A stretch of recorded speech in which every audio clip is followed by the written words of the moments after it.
Welcome to What If Sleep Storian, soft-spoken tales to slow the day's thoughts and carry you toward peaceful sleep. Before we begin, tell me where in the world you're listening from tonight, and if you wish, what's on your mind. I read every note and love keeping quiet company across distances. If this brings you peace, a like and subscribe will help me make more nightbound stories, and if you'd like to support even further, you can buy me a coffee through the link in the description. Now settle in, get comfortable, and breathe with me as we begin. The telegram arrived on a Thursday evening, slipped beneath the door of 221B Baker Street like a scarlet leaf blown in by November's breath. The paper itself was unusual, crimson, expensive, the kind of stationery that announces itself as important before a single word is read. It lay there on the Persian rug, catching the firelight, seeming almost to pulse with its own heartbeat against the deep blues and golds of the weave. Sherlock Holmes noticed it immediately, of course. He noticed everything, though he pretended not to, his long fingers steepled beneath his sharp chin as he gazed into the dancing flames of the hearth. The fire crackled and whispered its own secrets, sending shadows climbing the walls where they mingled with tobacco smoke that hung in the air like ghosts of thoughts not quite spoken aloud. Outside, London settled into its evening rituals.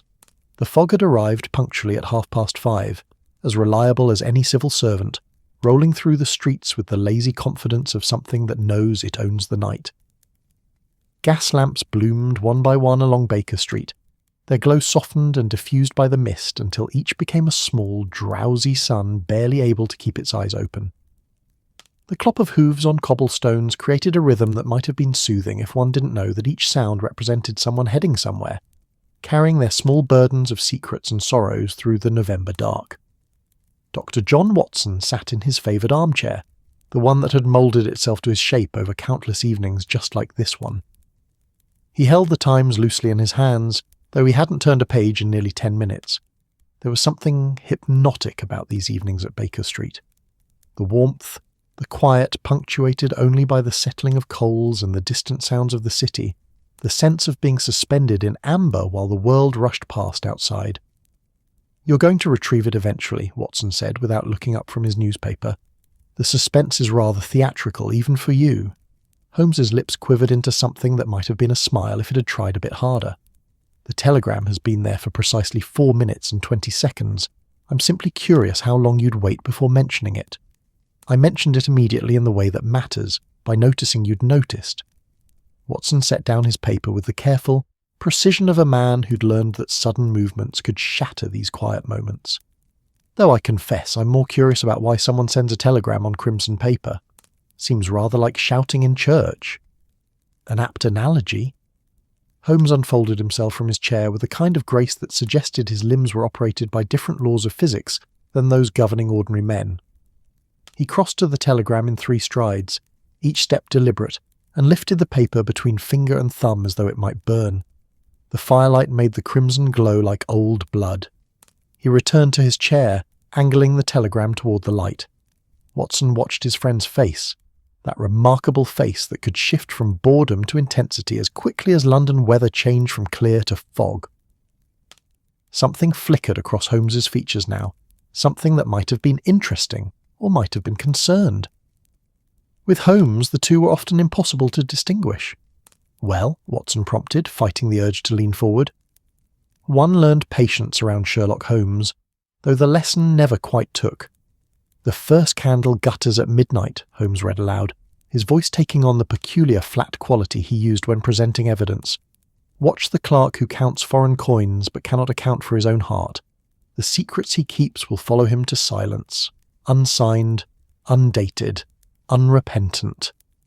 The words hung in the air between them, seeming to absorb the firelight rather than reflect it. Outside, a hansom cab rattled past, its wheels finding every uneven cobblestone, the driver's call to his horse a brief punctuation in the evening syntax. "Poetry," Watson said finally. "Rather dark poetry, I grant you, but poetry nonetheless. Some admirer of your methods of sending riddles?" "Admirers send letters explaining how brilliant I am, usually with extensive examples of mysteries they believe only I could solve, all of which turn out to involve missing cats or errant husbands." Holmes turned the telegram over, examining the back as though it might reveal more than the front. "This is something else entirely. This is a prediction." Of what? A clerk dying of a broken heart? Half of London would qualify. Holmes stood again, this time moving to the window where he pulled aside the curtain. The fog pressed against the glass like something trying to get in, or perhaps like the city itself attempting to peer into this room where so many of its secrets had been unravelled. A clerk who handles foreign currency, someone with access to international transactions, however minor, someone who, according to our Crimson correspondent, cannot account for his own heart, which suggests either romantic entanglement or divided loyalties, and the secrets following him to silence. Watson felt a small chill despite the fire's warmth. Means he'll be dead by midnight. Holmes said it as casually as one might remark on the weather, but his eyes never left the fog-shrouded street below. Someone has sent us advance notice of a murder. The question is why? Watson checked his pocket watch, an old habit from his army days, always knowing the time, always measuring how long until the next crisis. It's barely 8 o'clock, shouldn't we do something? What precisely? Rush to every clerk in London who handles foreign coins and warn them not to die? Holmes let the curtain fall and turned back to the room. No, Watson. This is a message, not a plea for intervention. Someone wants us to know this will happen. They want us to watch it happen. The only question is whether they want us to stop it or to witness it. The fire settled lower in the grate, coals shifting with a sound like whispered conversation. Mrs. Hudson could be heard downstairs, the faint clatter of dishes and her soft humming of something that might have been a hymn or might have been a music hall tune. With Mrs. Hudson one could never quite tell. The building around them creaked and sighed, old bones settling, the accumulated weight of decades pressing down on Baker Street's foundations. Holmes returned to his chair, but this time he didn't relax into it. He perched on the edge, that telegram still held between his fingers, crimson against the pale skin. Tell me what you observe, Watson. This was familiar territory. Watson straightened slightly, falling into the old rhythm. The paper is expensive, handmade, possibly imported. The colour is unusual, theatrical, as I said, but also specific. Crimson rather than simple red. That suggests either vanity or significance. Or both. Continue. The message itself is unsigned but confident, poetic but not flowery. Unrepentant is an interesting word choice. It suggests the sender feels no guilt about whatever is to happen. Excellent. And the method of delivery, Watson frowned, slipped under the door rather than handed to Mrs. Hudson or posted properly.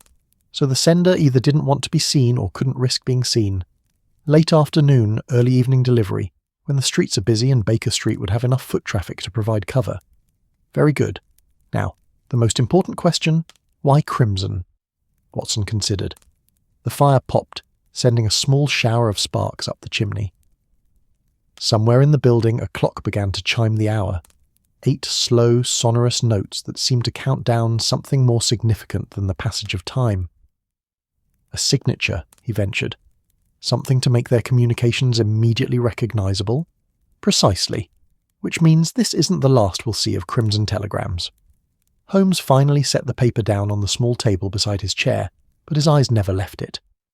Someone is beginning a conversation with us, Watson. A very particular kind of conversation where the grammar is written in life, and the punctuation is provided by death. They sat in silence for a while, the kind of silence that felt like waiting. The fog thickened outside until the gas lamps became mere suggestions of light, watercolour smudges in the gathering dark. London murmured and muttered to itself, that constant urban soundtrack of voices and wheels and footsteps and lives intersecting and diverging like currents in a great river. At 11:15 the knock came, urgent but controlled, the kind of knock that announced official business.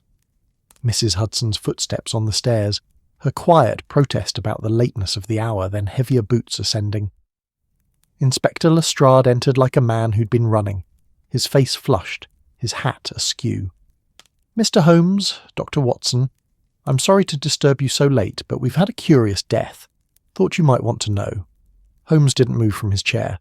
A clerk, he said quietly. Employed somewhere involving foreign currency. Dead in his lodgings, approximately midnight or shortly before. Appears to be natural causes, perhaps heart failure, but something about the scene doesn't sit quite right with you. Lestrade's mouth opened, closed, opened again. How in blazes? Holmes held up the crimson telegram. We were invited to the performance, Inspector. Do tell us. Did you find anything unusual at the scene? Anything theatrical? Lestrade pulled out his notebook with trembling fingers. There was a flower, single red carnation on the man's chest, placed there after death, and a note, unsigned, that read, "The first candle gutters. Means nothing to me, but I thought—" "It means," Holmes interrupted softly, "that someone is very, very serious about getting our attention, and that, my dear Lestrade, means this clerk is merely the beginning." The fire had burned down to embers now, glowing like small red eyes in the grate. Outside, midnight London breathed its fog-laden breath against the windows, and somewhere in the city's vast darkness, crimson paper waited to be pressed into service once more. The morning after the clerk's death arrived, wrapped in the kind of grey light that makes London look like a daguerreotype of itself, all silver and shadow waiting for colour to be painted back in by human hands. Baker Street stirred slowly, as if reluctant to fully commit to consciousness. The milk cart rattled past at 6, the vendor's cry a sleepy melody that had been sung on these stones for generations.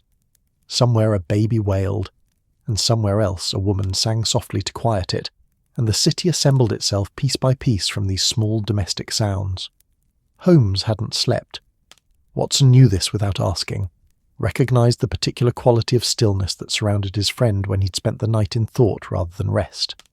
The detective sat at the breakfast table, newspapers spread before him like a paper sea, each one marked and annotated in his precise hand.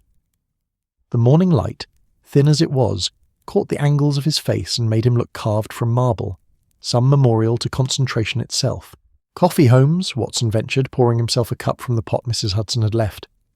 The aroma filled the room, rich and earthy, a small anchor to normalcy in what promised to be anything but a normal day. "3 cups already, thank you." Holmes didn't look up from the Times. "Did you know that Christopher Aldridge, our late clerk, was employed by the Foreign Exchange Department of the Bank of England? Not a senior position, mind you. He verified currency conversions for international transactions. Tedious work, the kind that makes a man's eyes cross and his soul wither, but also the kind that puts him in contact with information about who's sending money where and why." Watson settled into his chair, the wood creaking familiarly beneath him. Through the window he could see Mrs. Turner across the street opening her shop, the movements ritualistic. Unlock the door, prop it open, sweep the threshold, arrange the display of ribbons and buttons and all the small necessities that held Victorian life together. Hardly seems worth murdering someone over. Surely there are easier ways to discover international financial movements. Are there? Holmes finally looked up, his grey eyes sharp despite the sleepless night. "Consider, Watson.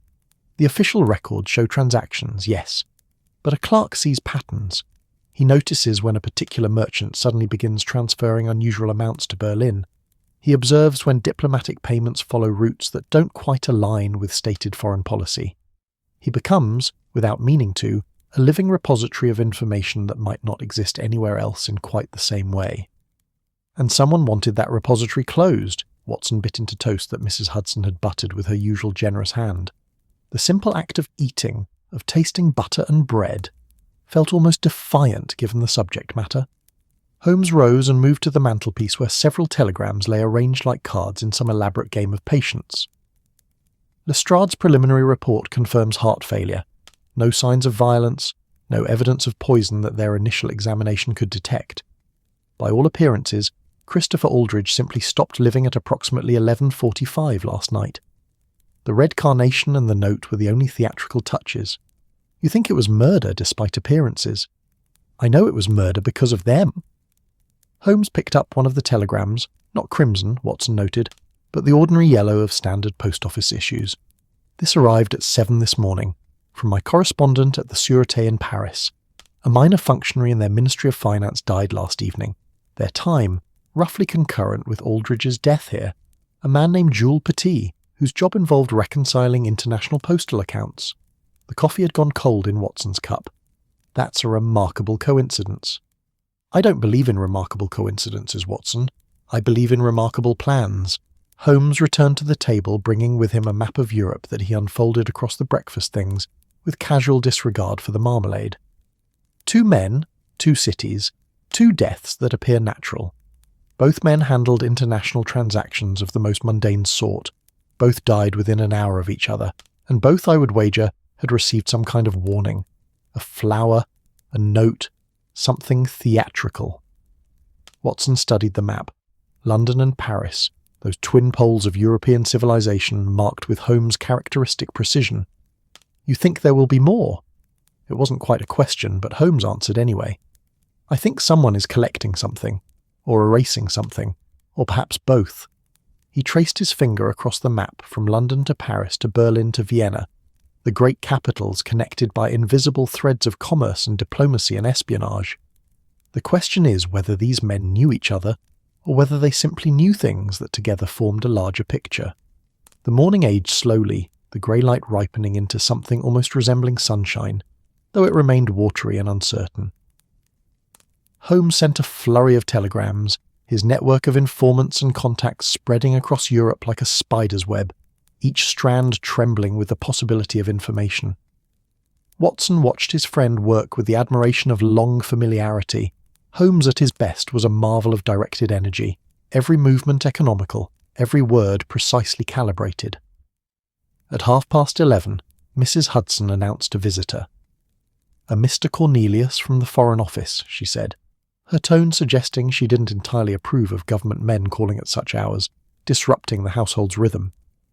Cornelius proved to be a dry stick of a man, all angles and nervousness, dressed in the kind of severe black that made undertakers look cheerful by comparison. He perched on the edge of the chair Watson offered as though afraid it might contaminate him with something bohemian. His eyes darted around the room, cataloguing the chemistry apparatus, the filing cabinets, the violin resting in its case like a sleeping cat. "Mr. Holmes," he began, his voice carrying the particular accent of someone who'd learned to speak from books rather than people. "I come on a rather delicate matter. The death of Christopher Aldrich has caused some concern in certain quarters." "I imagine it has caused considerable concern in Mr. Aldrich himself," Holmes observed dryly. "Or it would have, had he survived it." Cornelius blinked, uncertain whether this was humour. Watson suppressed a smile. Holmes enjoyed discomforting bureaucrats the way some men enjoyed fishing. The sport was in the catch, not the consumption. "Quite. Yes. Well?" Cornelius produced a handkerchief and dabbed at his forehead, despite the room being quite cool. "The thing is, Mr. Aldrich had recently been asking questions about discrepancies in certain accounts. Nothing significant, you understand, just the kind of minor irregularities that appear in any large institution. But he was persistent. And now he's persistently dead," Holmes noted. "How convenient for whoever created those irregularities. I'm not suggesting, that is, the Foreign Office certainly doesn't believe." Cornelius floundered like a fish suddenly aware of the hook. Holmes leaned forward, his gaze sharpening. "Mr. Cornelius, I have neither the time nor the inclination for diplomatic dancing. Someone murdered Christopher Aldrich. Someone also murdered Jules Petit in Paris. I suspect there will be more deaths, and I suspect your Foreign Office knows precisely why these men were targeted. Now, you can help me prevent further murders, or you can protect whatever bureaucratic secrets you're clutching like a child with a sweet. Choose quickly." The clock on the mantel ticked through several seconds of silence. Outside, a barrel organ began playing somewhere down the street, the music tinny and slightly out of tune, but determinedly cheerful. One of those songs about love and sunshine that the working poor sang to forget they had neither. Cornelius folded. "There's been talk," he said quietly, "of a network. Not spies exactly, but information conduits. People in various European governments who handle sensitive data as part of their ordinary duties. Someone appears to be mapping this network, understanding who knows what, who sees which documents, who might connect pieces of information that shouldn't be connected. And then eliminating them," Watson said, feeling cold despite the fire. "Or recruiting them," Holmes countered, "or both. Death is rather permanent after all. There might be more profitable uses for people who see what they shouldn't." He turned back to Cornelius. "Has the Foreign Office received any unusual communications? Demands? Threats?" "Not threats exactly." Cornelius reached into his coat and produced, with obvious reluctance, a piece of crimson paper. "This arrived yesterday, addressed to the Permanent Undersecretary. We thought it was a prank." Holmes took it with fingers that didn't quite tremble but suggested they might like to. "The first candle gutters," he read aloud. "Watch as the light diminishes, one flame at a time, until the darkness shows you what you couldn't see in the glare. This is not a threat. This is an education." Watson felt his breakfast sitting uneasily in his stomach. They sent it to the government before Aldridge died. They were announcing it, like a theatre posting bills for a coming performance. "Precisely." Holmes stood, moving to the window where he could look out at London going about its business. Vendors and clerks and ladies with shopping baskets, all innocent of the shadows moving beneath the mundane surface. Someone is demonstrating their reach, their capability, their control. Each death is a lesson. Each crimson telegram is a syllabus. "But what are they teaching?" Cornelius asked, his voice small and lost. Holmes turned back to the room, and Watson saw on his friend's face an expression he'd learned to recognise over their years together. The look of a man seeing a pattern emerge from chaos, seeing the terrible, elegant logic of something that shouldn't exist but does. "They're teaching," Holmes said softly, "that information is never as secure as we believe, that the machinery of state runs on thousands of small human cogs, each one vulnerable, each one knowable. They're teaching that our secrets are only secret until someone decides to illuminate them. And most importantly, they're teaching that they can reach anyone, anywhere, at any time they choose." Outside, the barrel organ played on, its cheerful melody at odds with everything being discussed in this room. The morning light had finally strengthened enough to deserve the name, slanting through the windows and painting golden rectangles on the Persian rug. Dust motes danced in those rectangles like tiny worlds orbiting tiny suns, oblivious to the gravity of human affairs. "There will be another," Holmes said, not quite a question. Cornelius nodded miserably. "Berlin, we think, based on certain patterns in communication traffic, but we don't know who or exactly when." "Then we wait," Holmes said, returning to his chair with the weariness of someone who understands that waiting is sometimes the hardest work. "We wait and we watch, and we hope that our mysterious educator is predictable enough to give us what we need to stop the lesson before it's fully taught." The crimson telegram lay on the table between them, bright as a wound, bright as a promise, bright as all the dangerous knowledge waiting to be spilled into the world's indifferent light. The train to Dover left Victoria Station at 7:30 in the morning, carrying with it the usual cargo of businessmen, travellers, and people fleeing or pursuing something they couldn't quite name. Holmes and Watson occupied a first-class compartment, the leather seats creaking comfortably as the train pulled away from London's embrace and began its journey toward the coast. The city fell away in stages, first the grand buildings and monuments, then the residential terraces with their uniform dignity, then the industrial outskirts where factories breathed smoke into the pale morning sky, and finally the countryside itself, green and patient, waiting as it had always waited for cities to remember they were temporary things. Holmes had been silent since they'd boarded, his long frame folded into the corner seat, his eyes fixed on something beyond the window that Watson suspected had nothing to do with the passing landscape. The morning newspapers lay unread in his lap, the Times, the Telegraph, and several continental papers that had arrived via the overnight post. Each bore some small story, buried in the back pages, about deaths that appeared natural but carried the faint scent of something arranged. "You're thinking about the Berlin death," Watson said finally, not quite a question. "I'm thinking about the absence of a Berlin death." Holmes stirred, pulling his attention back from wherever it had wandered. "Cornelius assured us there would be one. The pattern suggested it. The logic demanded it. And yet, nothing. No reports, no crimson telegram, no theatrical flourish. Just silence." The train swayed gently as it took a curve, the rhythm hypnotic, the wheels on rails creating a percussion that might have been soothing if one didn't know it was carrying them toward questions rather than answers. Outside, sheep grazed in fields divided by hedgerows that looked as though they'd been there since time began. A church steeple rose in the distance, its weather vane catching the morning light. "Perhaps the pattern's broken," Watson offered. "Perhaps whoever's behind this decided to stop." Holmes smiled without humour. "People who announce their intentions with crimson telegrams don't simply stop, Watson. They escalate. No, the Berlin death happened. I'm certain of it.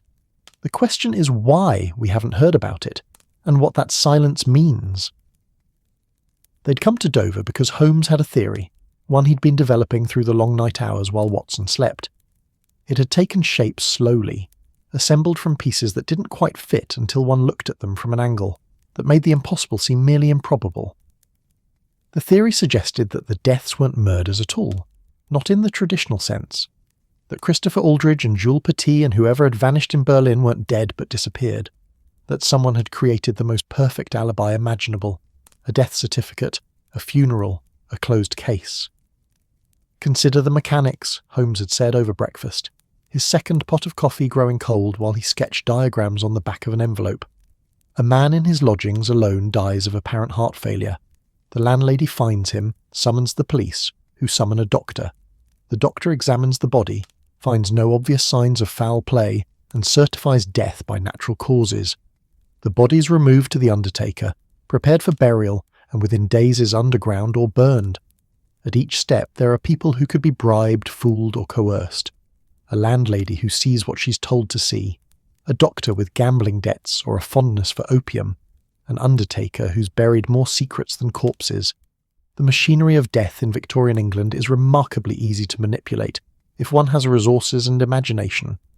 Watson had listened, his medical training making him resistant to the idea, yet unable to dismiss it entirely. "You're suggesting these men are alive, that someone staged their deaths." "I'm suggesting it's possible, and if it's possible, we must consider why anyone would go to such extraordinary lengths. What's gained by making someone officially dead?" The answer, Holmes believed, lay in Dover, or more precisely in what Dover represented. It was England's gateway to the continent, a place where identities became fluid, where a man could step off a boat as one person and step onto a train as another. It was a place of constant movement, constant transformation, where the ordinary business of travel provided cover for the extraordinary business of disappearing. They arrived at Dover just before noon, the castle looming above the town like a stone memory of when defence had been simple. Build walls high enough and thick enough and the world stayed out. Now the walls were porous, crossed by steam and telegraph and all the invisible threads that bound Europe together in an embrace that might have been cooperation or might have been a stranglehold, depending on one's perspective. The port bustled with its usual organised chaos. Passengers disembarking from the Channel steamers, their faces showing the relief of solid ground after the crossing. Porters moving luggage with the careful choreography of men who knew that a misstep meant crushed toes and lost wages. Customs officials examining papers with the bored thoroughness of people who'd seen every possible trick and a few impossible ones. The air smelled of salt and coal smoke and the particular odour of crowds. Sweat and perfume and anxiety and hope all mingled together. Holmes led Watson through the confusion with the confidence of someone who had a specific destination, even if that destination was really just understanding. They found a small cafe overlooking the harbour, the kind of place where tea was served in chipped cups, and the proprietor knew better than to ask questions about why gentlemen from London might want to sit and watch the boats come and go. "Tell me what you see," Holmes said, settling into a chair that had a clear view of the customs shed. Watson studied the scene, trying to apply Holmes' methods to the ordinary chaos of a port at midday. People travelling, some for business, some for pleasure. The usual mix of classes: first-class passengers who stride through as though they own the Channel itself, third-class passengers who look relieved to have survived it. Look closer, look at the ones who don't quite fit. Watson focused, letting his eyes drift across faces and postures, and the small tells that people carry without knowing. After a moment he saw them, the anomalies that Holmes had already catalogued. A well-dressed woman travelling alone with no luggage, just a small bag clutched tightly. A man in a clerk's clothing reading a French newspaper with the ease of someone for whom the language was native, not learned. A couple who stood too far apart to be married, too close to be strangers, their body language suggesting a connection they were trying to hide. "People running," Watson said quietly, "or people being run?" "Quite so. Dover is a place of transformation, Watson, a chrysalis where one identity is shed and another assumed. And the beauty of it is that no one notices. In a place where everyone is in motion, where everyone is between one place and another, a person can cease to exist in the most public possible way, by simply boarding a boat and never arriving at the other side, or rather, by arriving as someone else entirely. They sat for a while, drinking tea that was stronger than it was good, watching the eternal dance of departure and arrival. Holmes pointed out details, a man whose papers were examined with unusual brevity, suggesting the customs official had been compensated for his incurious nature. A trunk being loaded onto a steamer that moved with the careful lightness of something that was empty, or nearly so. The small choreographies of deception playing out amid the larger choreography of legitimate travel. If you wanted to make someone vanish, Holmes mused, this is where you'd do it. Not London, where neighbours notice an empty lodging and ask questions. Not Paris, where the police are irritatingly efficient about tracking their citizens. But here, in the liminal space between nations, where a person is expected to be in transit, temporary, unmemorable. Watson felt the chill of understanding. You think Aldridge came through here, before his supposed death? I think someone who looked very much like Aldridge came through here, yes, with papers that weren't quite his, accompanied by someone who knew exactly which officials to approach. I think he was processed through customs, boarded a steamer, and ceased to be Christopher Aldridge by the time he reached Calais. The body found in his lodgings was someone else, someone the right age and build, whose face could be made unrecognisable through cosmetics or decomposition or both, someone whose death wouldn't be questioned because the paperwork said it was Aldridge, and in Victorian England, paperwork is more real than reality. The afternoon aged slowly, the light changing as the sun moved across the sky, painting the harbour in shades of silver and gold. Holmes continued to watch, making notes in his pocketbook with quick, precise strokes. Watson found his mind wandering to the implications. If Holmes was right, if these men weren't dead, then where were they? And more importantly, why? At 3:30, a steamer arrived from Calais, its horn announcing itself with a sound that echoed off the white cliffs and sent gulls spiralling into the air in protest. The passengers disembarked in the usual way, but Holmes tensed, his attention focusing on one figure, a man in a dark coat, unremarkable in every way except for the small crimson ribbon pinned to his lapel. There, Holmes breathed. Watch him. The man moved through customs with the same unhurried confidence they'd observed earlier, his papers examined and approved in moments. He collected no luggage, spoke to no one, and walked into Dover as though he belonged there, as though he'd always been there. Within minutes he'd vanished into the afternoon crowd. A messenger, Holmes said, or an overseer, someone checking that the machinery still works, that Dover remains a reliable gateway for their purposes. They followed at a distance, Holmes moving with the casual invisibility he could adopt when needed, Watson trying to look like a tourist admiring the town's architecture. The man in the dark coat led them through narrow streets that climbed away from the harbour, past pubs where sailors drank away their shore leave, and shops that sold provisions to ships. He finally stopped at a boarding house that looked like a dozen others, shabby but respectable, the kind of place where people stayed temporarily, and asked no questions about their fellow lodgers. Holmes noted the address, made a quick sketch of the building's layout, then led Watson away before they could be noticed.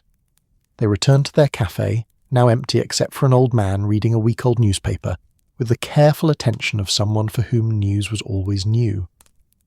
The boarding house is a way station, Holmes explained, his voice low despite their privacy. A place where people who are between identities can rest before completing their transformation. The man with the crimson ribbon was checking on someone who's being processed through the system. You mean someone who's being made to disappear? Or someone who's being made to reappear? The process works both ways, Watson. You can kill a man by making him dead, or you can kill a man by making him someone else entirely.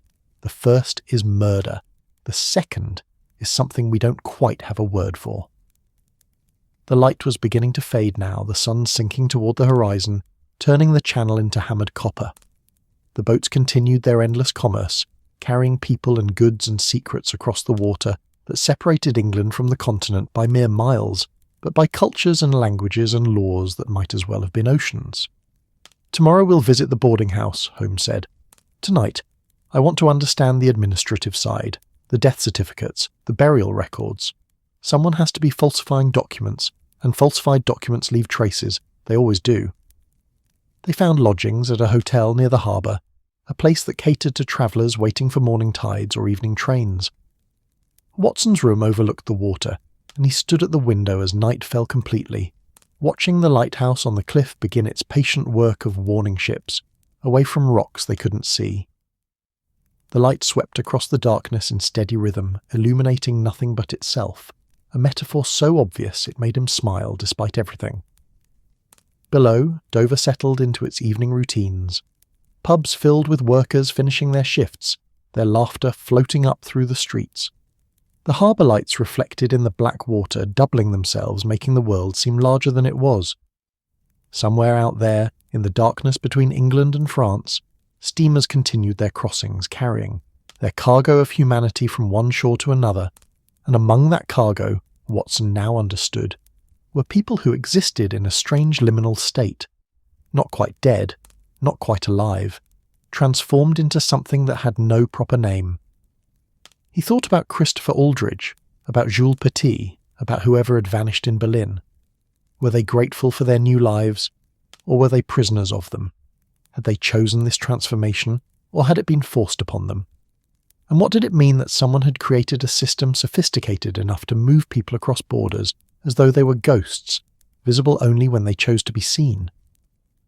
These questions followed Watson into sleep, where they transformed into dreams of doors that opened onto nothing, of faces that changed each time he looked at them, of telegrams written in colours that didn't exist being delivered to addresses that had never been built. When he woke in the small hours, the lighthouse was still sweeping its patient arc across the darkness, still warning, still watching, still keeping faith that light was enough to prevent disaster. In the next room, Watson knew without checking, Holmes would be awake as well, his brilliant mind working through the same questions, building theories and discarding them, constructing the framework that would eventually reveal the truth. That was Holmes's gift and his curse, the inability to rest while puzzles remained unsolved, while patterns stayed hidden, while the world's machinery of deception continued its work unchallenged. The night aged slowly toward dawn, and Dover dreamed its dreams of chalk cliffs and crossing waters, of people who came and went like tides, of transformations both mundane and impossible, of all the ways a person could cease to be themselves while technically remaining alive. And somewhere, Watson knew, another crimson telegram was being written. Morning arrived at Dover with the particular quality of light that belongs only to coastal towns, clear and salt-scrubbed, making everything appear slightly more vivid than it should be, as though the proximity to the sea enhanced reality itself. Watson woke to the sound of gulls arguing over some prize near the harbour, their cries sharp and insistent, cutting through the softer sounds of a port town beginning its daily business. The smell of the sea mingled with coal smoke and baking bread, a combination that shouldn't have been pleasant but somehow was, speaking to something ancient in human memory about survival and salt and the promise of things beyond the horizon. Holmes was already dressed when Watson knocked on his door, looking remarkably refreshed for a man who'd likely slept 3 hours at most. He stood at a small table that he'd converted into a makeshift workspace, various documents spread across its surface like pieces of a puzzle he was determined to solve before breakfast. "Mycroft sent a courier during the night," Holmes said, by way of greeting, not looking up, from his papers. "My dear brother is concerned, which tells me this matter has risen to a level that troubles even him, and very little troubles Mycroft." Watson moved closer, recognising the distinctive handwriting of Holmes's elder brother, that precise copper plate that somehow managed to convey disapproval even in its loops and serifs. What does he say? He confirms the Berlin death, or rather, the Berlin disappearance. A minor functionary in the Prussian Ministry of Trade named Klaus Hoffmann, found dead in his apartments 3 days ago, apparent heart failure, buried yesterday with all the usual formalities. Except... Holmes tapped one particular paragraph with a long finger. Mycroft's sources indicate that Hoffmann's sister received a letter 2 days after the funeral, in her brother's handwriting, from Prague. The room seemed to grow colder despite the morning sun streaming through the window. Watson sat slowly on the edge of the bed, his medical training warring with the evidence. A forgery? The sister is certain it's genuine. She knows her brother's hand, his particular phrases. The letter contained details about their childhood that no foreigner could have known. A pet name she hadn't heard since they were children. A reference to a game they'd played in their grandmother's garden. Either Klaus Hoffmann has managed the remarkable feat of writing from beyond the grave, or he's considerably more alive than his death certificate suggests. Holmes gathered the papers into a neat stack, then crossed to the window where he could look down at the harbour already alive with activity. A steamer was preparing to depart, smoke beginning to rise from its funnel, crew members moving across its deck with the efficient purposefulness of men who'd performed these same actions 1,000 times before. 3 men, Holmes said, his voice taking on the quality it always did when he was assembling facts into theory. 3 different countries, 3 different government departments, all handling some aspect of international commerce or communication, all apparently dead of natural causes, all I now believe very much alive and being held somewhere or hidden somewhere for purposes we have yet to divine. But why fake their deaths? Watson asked. If you want to kidnap someone, simply take them. Why go through the elaborate theatre? Because theatre serves a purpose. Holmes turned from the window, his grey eyes bright with the particular intensity that meant he was seeing connections others couldn't. Consider what happens when a government clerk disappears. There's an investigation, questions are asked, colleagues are interviewed, habits and movements are scrutinised. The apparatus of state security grinds into motion. But when a clerk dies of natural causes, there's sympathy, perhaps a memorial service, and then life continues. His position is filled, his files are archived, and whatever he knew becomes simply part of the institutional memory, dormant, inaccessible, but not alarming. Watson felt understanding dawn slowly like the light currently spreading across Dover's rooftops. You're suggesting someone is collecting these men for what they know? Not just collecting them, curating them. Each man is a repository of specific information. Aldridge knew currency movements, Pettit knew postal routing patterns, Hoffman dealt with international trade agreements. Individually, their knowledge is useful but not extraordinary. But together, Holmes returned to his papers, pulling out a map of Europe that Mycroft had thoughtfully included. Together, they form a remarkably complete picture of how information and money and goods flow between European powers. The map showed the great cities connected by rail lines and shipping routes, telegraph cables and postal roads, the nervous system of modern Europe, binding nations together in an embrace that was equal parts cooperation and competition. Holmes had marked certain cities in red ink, London, Paris, Berlin, and now he added Prague with a steady hand. Our mysterious architect is building something, Holmes continued. A network of human sources, each one extracted from their official position and preserved, like specimens in a collection for future use. The crimson telegrams aren't threats, they're cataloguing notices. Here is another acquisition for our collection. Watch as we demonstrate our reach. They took breakfast in the hotel's dining room, a space that tried for gentility and achieved something closer to comfortable shabbiness. The wallpaper had faded in patterns that suggested where pictures had once hung, and the carpet bore the traffic marks of 1,000 temporary residents passing through on their way to somewhere else. But the kippers were good, the tea was hot, and the elderly waiter moved between tables with the quiet efficiency of someone who understood that his job was to be helpful without being noticed. Holmes ate mechanically, his mind clearly elsewhere. Watson recognised the signs. His friend was in that state of concentrated thought where food was merely fuel, conversation was an interruption, and the world beyond his immediate problem ceased to exist except as potential sources of information. It was useless to attempt conversation when Holmes was like this, so Watson contented himself with reading the morning papers and watching the other guests. There were the usual types, commercial travellers with their sample cases and perpetual mild anxiety, a family heading to the continent for what the parents clearly hoped would be educational, a young couple so obviously eloping that Watson found himself hoping they'd make it to France before anyone caught up with them. And there, in the corner, reading a German newspaper with the careful attention of someone decoding a message, was the man they'd seen yesterday, the one with the crimson ribbon. Watson caught Holmes's eye with a slight movement, then indicated the corner with the barest tilt of his head. Holmes, to his credit, didn't turn to look. He simply continued spreading marmalade on his toast while saying quietly, "I saw him when we entered. He's been watching us for approximately 7 minutes. Either we're more obvious than I'd like, or he's been expecting us to appear. Should we? Finish your breakfast, Watson. If he wants to talk to us, he'll create an opportunity. If he wants to run, we'll follow. If he wants to threaten us, well..." Holmes patted his jacket pocket where Watson knew he kept his revolver. "We'll respond appropriately." But the man did none of these things. He finished his coffee with unhurried calm, folded his newspaper with precise creases, and departed the dining room without a glance in their direction. Through the window, They watched him walk toward the harbour, his dark coat disappearing into the morning crowds. "Curious," Holmes murmured. "He makes certain we see him, then doesn't engage. That suggests his purpose was simply to let us know we're observed. Someone is keeping track of our investigation." They spent the morning at the Dover Registry Office, a place that smelled of dust and old paper, and the particular mustiness of official documents slowly surrendering to time. The registrar was a nervous young man with ink-stained fingers and the permanent stoop of someone who spent his days bent over ledgers. He became noticeably more nervous when Holmes presented his credentials and began asking about death certificates issued in the past month.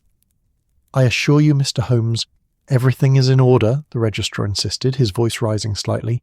"Every death is properly documented, every certificate signed by a licensed physician, I'm not suggesting irregularities," Holmes interrupted with a smile that didn't quite reach his eyes.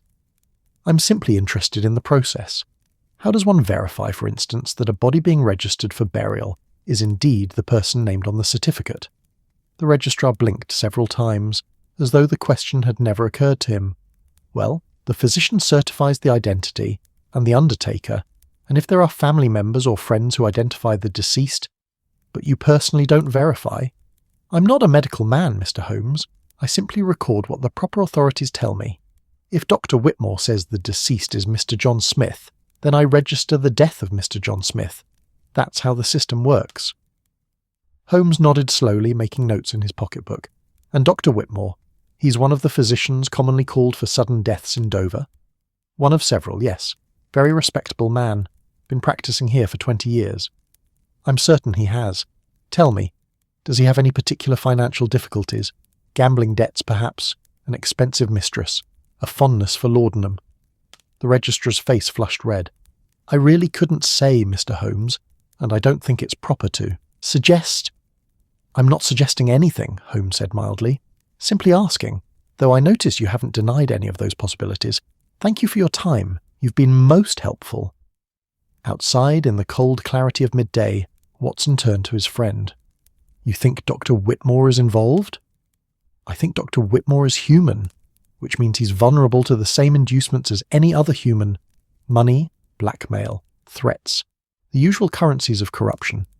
If I wanted to falsify death certificates in Dover, I'd need a physician who was either corruptible or replaceable. We'll visit the good doctor this afternoon." They walked through Dover's streets, climbing away from the harbour toward the residential areas where the town's professional class lived. The houses here were newer, built with the confidence of Victorian prosperity, solid brick, neat gardens, the kind of respectable solidity that announced its occupants were neither wealthy nor poor but comfortably between. Dr. Whitmore's surgery occupied the ground floor of one such house, his brass nameplate polished to a shine that suggested someone took pride in maintaining appearances. The waiting room was empty except for an elderly woman who sat with the patience of someone accustomed to waiting, her hands folded in her lap, her eyes distant. A young nurse emerged from an inner office, looked surprised to see two gentlemen without an appointment, but ushered them in nonetheless when Holmes explained that they were investigating a matter of some delicacy. Dr. Whitmore proved to be exactly what Watson expected. A man in late middle age, running slightly too fat, with the kind, tired eyes of someone who'd seen too much human suffering to be shocked by anything anymore. His surgery smelled of carbolic and old books, and the faint sweetness of chloroform. He listened to Holmes's carefully phrased questions with growing unease, his fingers drumming nervously on his desk. "I follow proper procedures, Mr. Holmes," he said finally. "I examine the body, I determine the cause of death to the best of my ability, and I sign the certificate. If you're implying—" "I'm implying nothing, Doctor, but I am curious about a particular case. A man was found dead in a boarding house on Snargate Street, approximately 2 weeks ago. Heart failure, you certified. Can you describe the body?" Dr. Whitmore's face paled slightly. That is, there have been several deaths this month. I'd need to consult my records." "Please do." The doctor rose with obvious reluctance and moved to a filing cabinet, his hands shaking slightly as he sorted through papers. Watson, watching carefully, saw all the signs of a man concealing something: the nervous swallowing, the inability to meet their eyes, the excessive time spent searching for a record that should have been readily accessible. "Ah, yes, here it is. Thomas Brennan, aged 42, found deceased by his landlady. Clear signs of cardiac arrest. No suspicious circumstances. And you identified the body how? The landlady knew him, of course, and there were personal effects, papers in his room with his name. But you yourself had never met Mr. Brennan before examining his corpse. No, but I saw no reason to doubt. Of course not. Holmes stood, his movement sudden enough to make the doctor flinch. Tell me, Dr. Whitmore, how much were you paid to be incurious? Or was it not money? Was it a threat? Information held over you? Everyone has secrets, Doctor. Everyone has vulnerabilities. I'm not here to judge yours. I'm here to understand the system. Dr. Whitmore's composure crumbled like chalk cliffs under the sea's assault. He sank back into his chair, suddenly looking much older than his years. They told me it was a matter of national security, he said quietly. A man from the Foreign Office came to see me, showed me credentials, said there were individuals who needed to disappear for their own safety. Political refugees, people fleeing persecution. He said I'd be helping them start new lives. It seemed patriotic. How many? Holmes asked, his voice gentler now. 3, over the past 2 months. The bodies were already in place when I was called, already made up to look like natural deaths. My job was simply to certify what I saw. I was told the real individuals were safely away, starting over somewhere in the Empire. I was told I was helping them. And you believed this? Dr. Whitmore's laugh was bitter. I wanted to believe it. I needed to believe it. They paid well, Mr. Holmes. My practice has been struggling. My wife has medical expenses. When someone offers you money to do something that seems to be helping people, you convince yourself it's noble rather than necessary. Watson felt a surge of sympathy for the man. How many times had he seen good people make bad choices, not from malice but from desperation? The world was rarely divided into villains and heroes.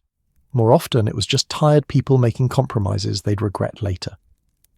Holmes questioned the doctor for another hour, extracting details about the man from the Foreign Office, description, mannerisms, the specific instructions given. None of it, Watson suspected, would lead directly to their quarry. Whoever had created this system was too careful to leave such obvious trails, but each detail was another piece of the pattern, another thread in the web Holmes was patiently untangling.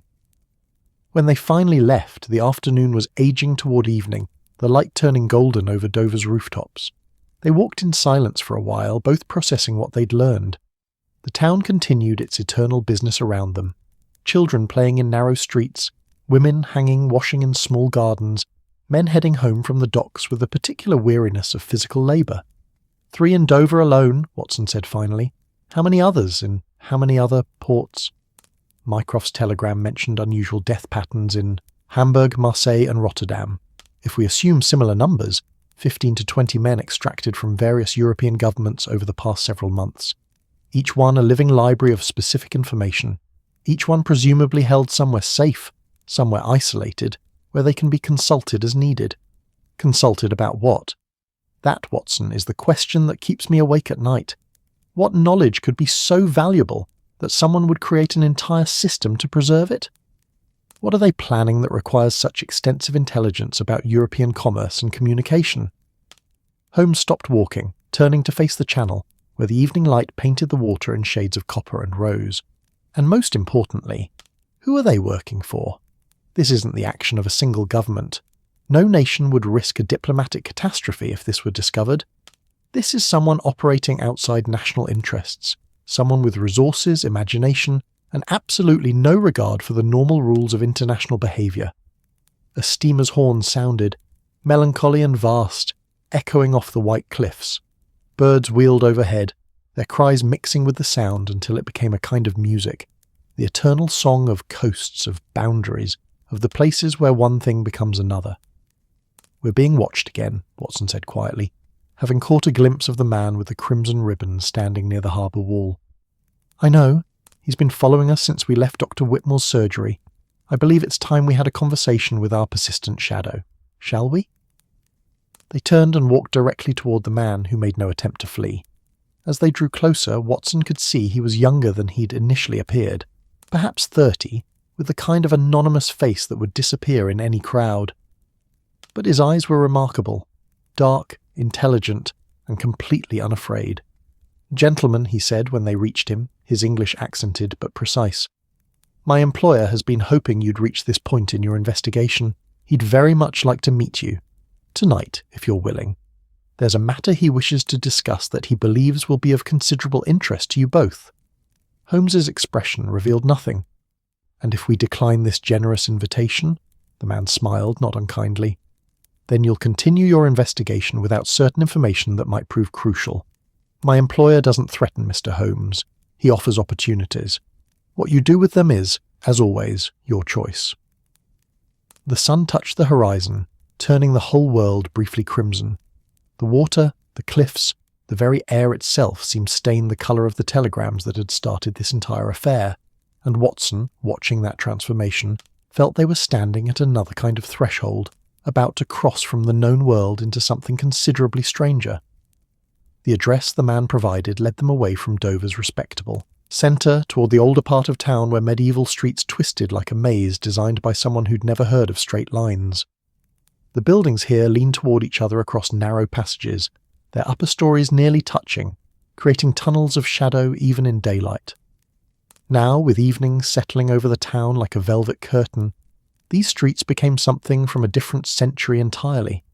Gas lamps struggled against the darkness, their pools of light seeming fragile and temporary, and the sounds of the modern world, trains and steamers and the general industry of empire, faded to a distant murmur beneath the older sounds of stone and wood settling, of the sea breathing against the shore, of time itself moving more slowly here than it did in the bright, confident spaces of Victorian progress.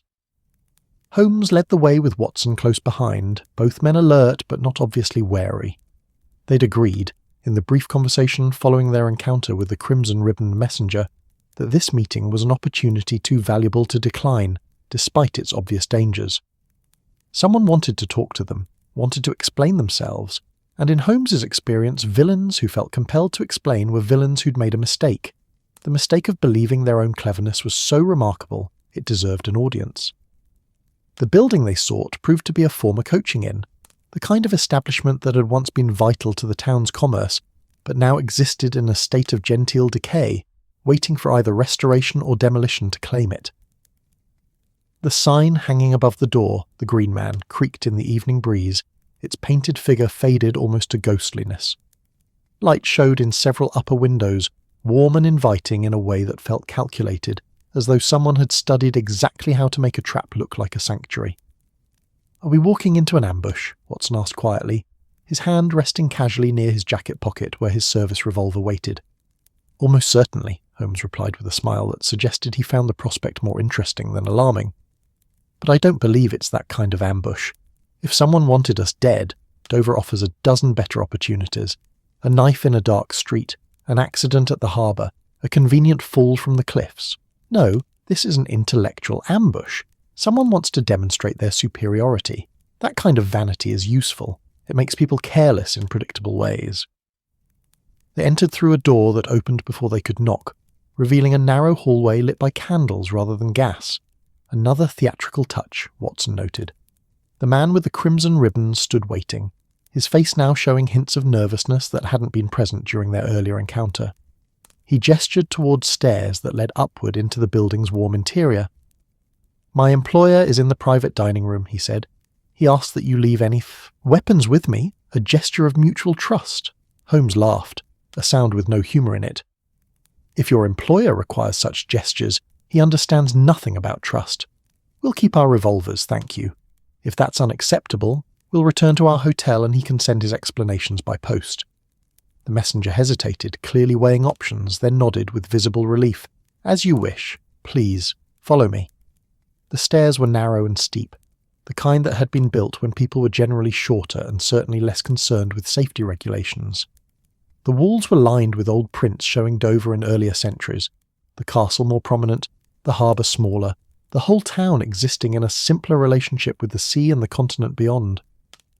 Watson found himself wondering how many conspiracies had been plotted in buildings like this over the centuries, how many schemes had been hatched in rooms where candlelight kept the darkness at bay and wine loosened tongues that should have stayed guarded.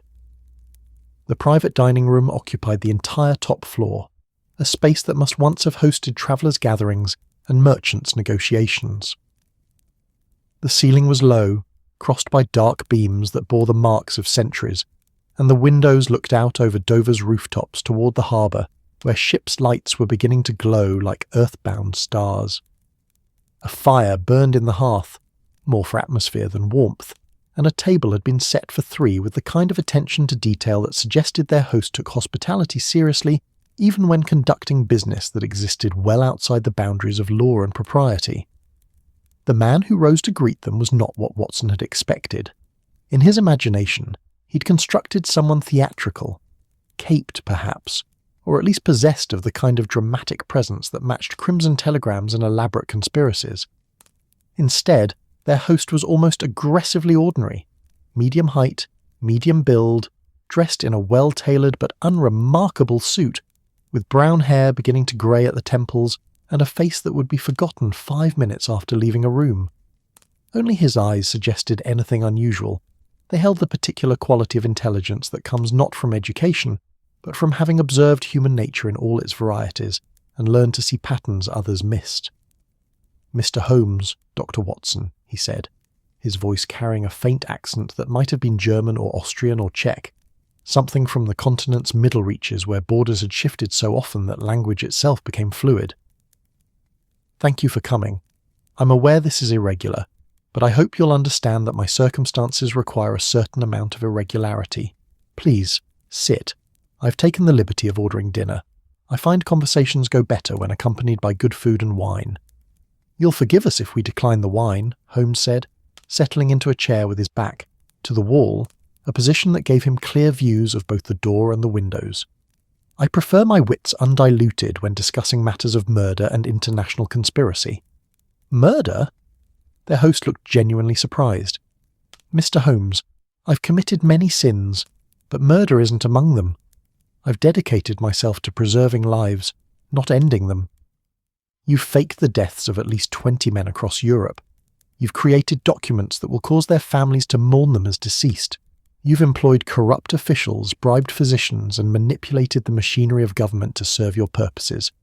If that's not murder, it's something perhaps more monstrous, the theft of a person's entire existence." Their host poured wine for himself, the red liquid catching the firelight as it flowed into the glass. "Would you like to know what unites all the men I've killed, Mr. Holmes? They were going to die anyway, really die.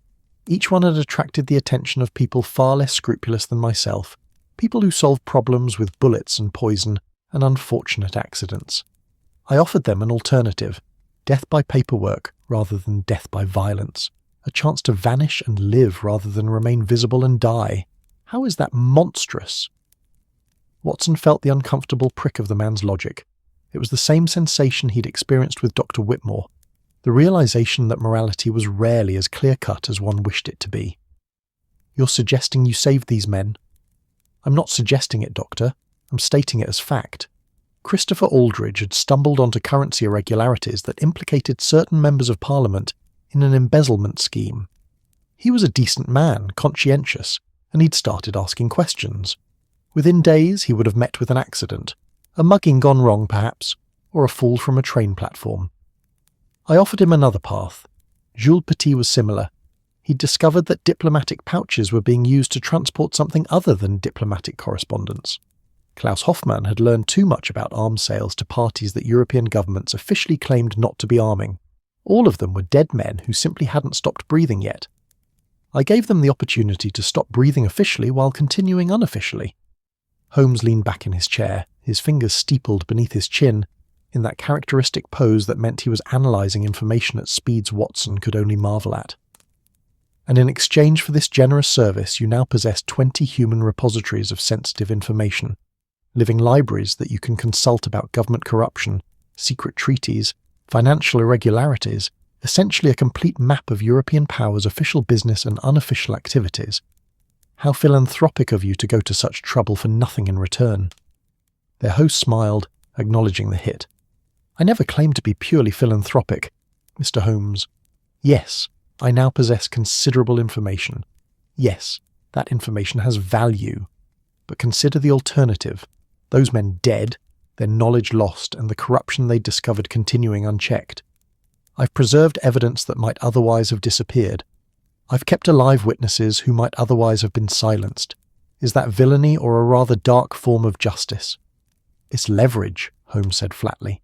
You've created a system for extracting people with valuable knowledge from positions where that knowledge might inconvenience powerful interests.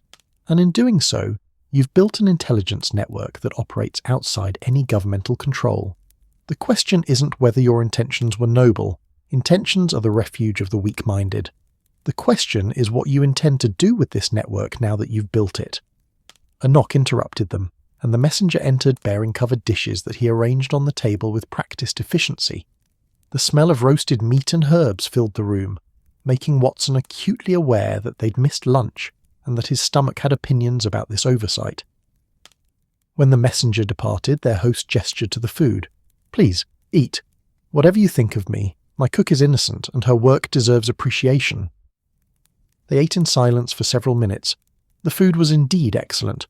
Roasted duck with cherry sauce, potatoes cooked with rosemary, and vegetables that had been fresh that morning. Watson found himself thinking that evil, if this was evil, had remarkably good taste in cuisine. Holmes ate mechanically, his attention never fully leaving their host, watching for tells and gestures that might reveal truths concealed. "You mentioned a matter you wished to discuss," Holmes said finally, setting down his fork. "I assume this dinner theatre has a purpose beyond demonstrating your sophistication." Their host wiped his mouth carefully with his napkin, took a sip of wine, then leaned forward with an intensity that transformed his ordinary face into something striking. "I'm being betrayed, Mr. Holmes. Someone within my organisation is preparing to use my network for purposes that go far beyond my original intentions. They're planning something catastrophic, and I find myself in the uncomfortable position of needing the help of the very authorities I've spent years evading." The fire crackled, sending sparks up the chimney like tiny stars being born and dying in the space of seconds. Outside, the evening had deepened to full night, and Dover's lights spread below them like a map drawn in gold on black paper. A ship's horn sounded in the harbour, lonely and vast, a reminder that the world extended far beyond this room and its conspiracies. "Explain," Holmes commanded, his voice carrying the authority he usually reserved for subordinates and Scotland Yard inspectors. Their host rose and moved to a small desk in the corner, returning with a leather portfolio that he opened to reveal maps, documents, and photographs. "My network was designed to preserve and protect, to keep knowledge safe and use it judiciously to prevent greater evils, but someone has taken my system and begun perverting it. They've started extracting people not because they are in danger, but because they possess specific information about a single subject, the movement and storage of European powers' gold reserves." Watson felt cold despite the fire's warmth. I'm talking about someone planning to destabilize European economies simultaneously, to create a financial panic that would make the Bering crisis look like a minor accounting error. They've collected men who know where gold is stored, how it's transported, what protections exist, and what vulnerabilities can be exploited. And now, I believe, they're preparing to act.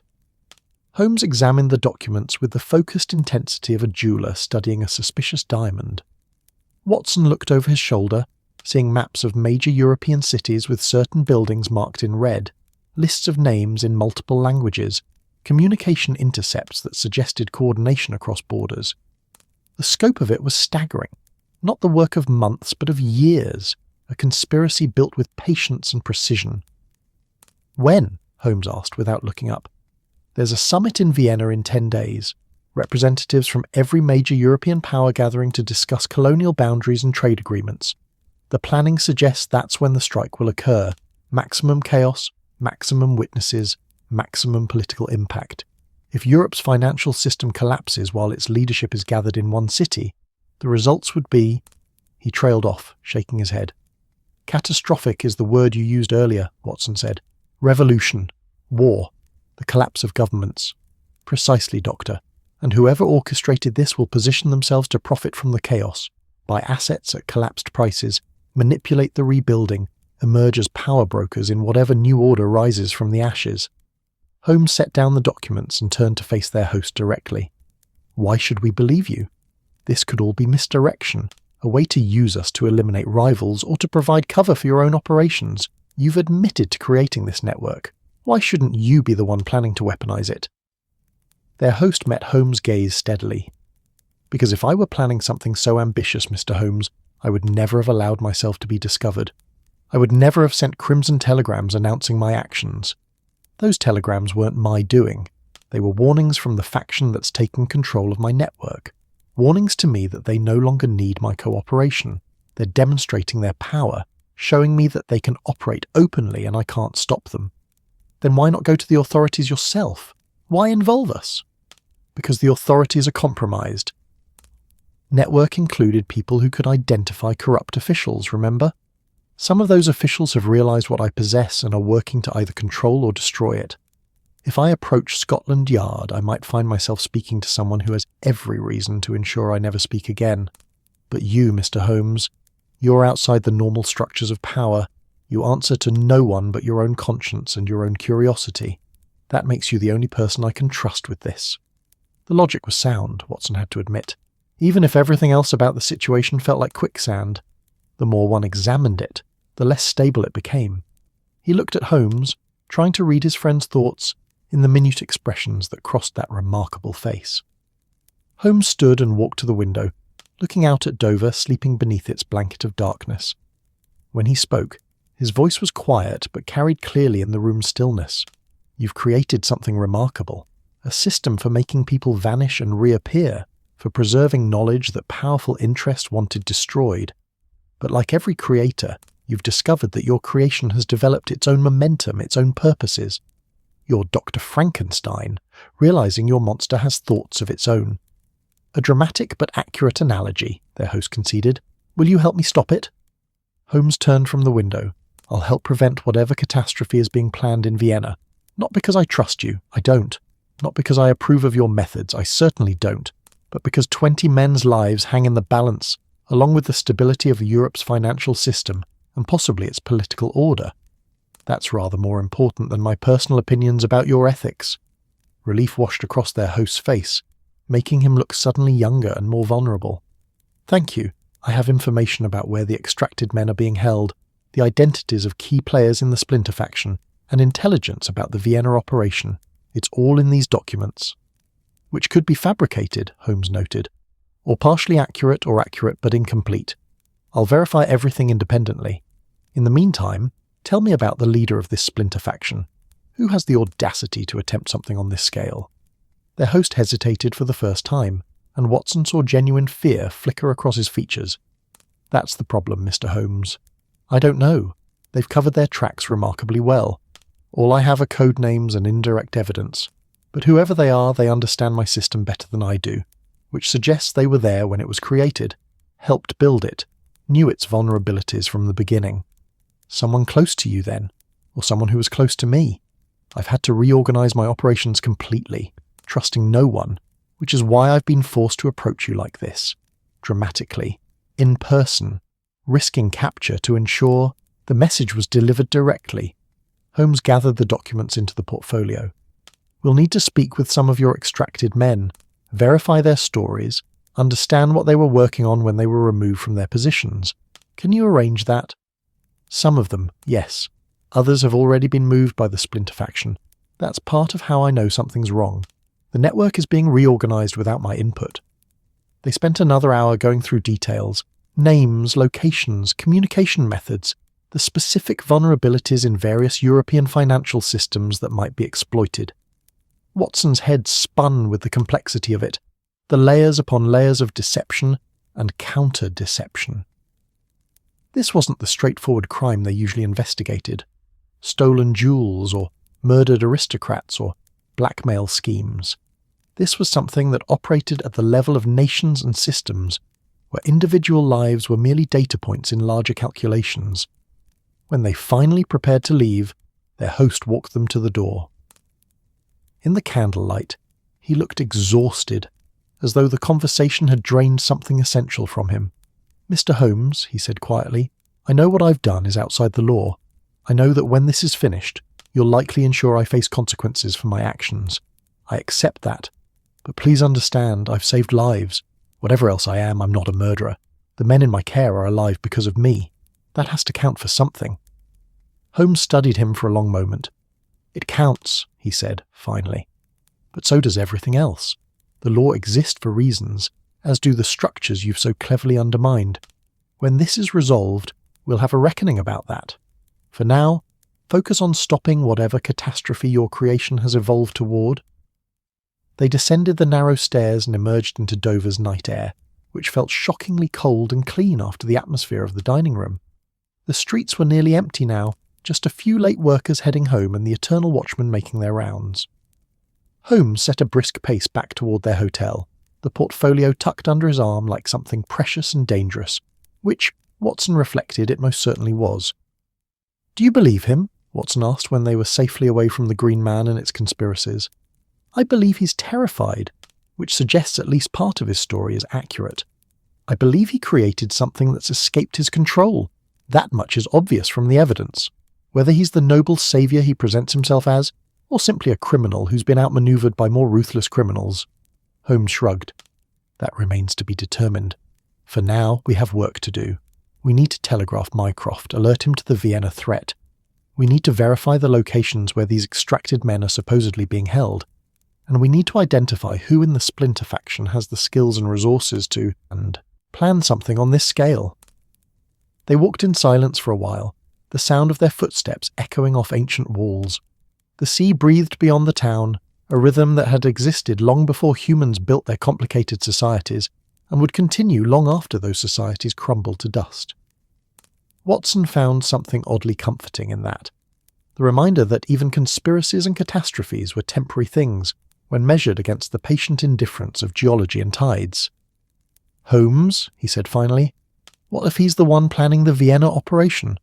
What if this entire meeting was theatre designed to point us in the wrong direction, while he completes whatever he's actually planning?" Holmes smiled, the expression barely visible in the darkness between street lamps. "Then, Watson, we've just had the most expensive and elaborate dinner that a criminal has ever purchased for the detectives investigating him, which would tell us something rather important about his psychology, that he believes his intellect is so superior he can use us as tools without our realizing it. That kind of arrogance is useful. It makes people predictable, and predictable criminals, however brilliant, eventually make mistakes we can exploit." They reached their hotel, climbed the stairs to their rooms, and stood for a moment in the hallway where the gas lamps hissed softly and the building settled around them with small creaks and sighs. "Sleep if you can," Holmes said. "Tomorrow we begin verifying everything he told us, and after that we go to Vienna and prevent whatever catastrophe has been set in motion. Simple enough, really." Watson laughed despite himself. "Simple? Yes, of course. Just another week in the life of Sherlock Holmes." He entered his room and stood at the window, looking out at Dover one last time before sleep. The lighthouse on the cliff continued its patient work, sweeping light across darkness, warning ships away from dangers they couldn't see.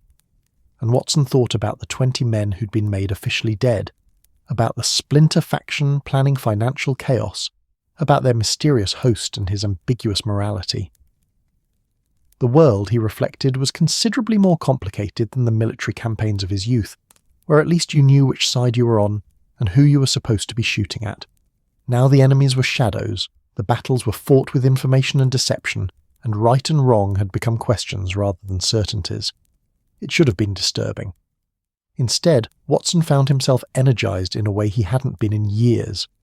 This was what he'd followed Holmes for, these moments when the world revealed itself to be stranger and more dangerous and more fascinating than ordinary life suggested.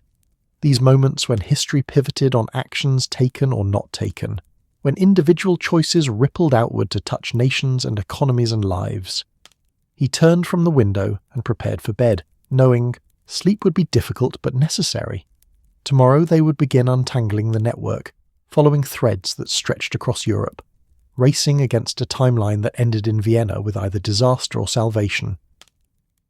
The lighthouse swept its beam across his window one more time, a blessing or a warning, and Watson closed his eyes and let the darkness take him toward whatever dreams awaited in the strange country between waking and sleep.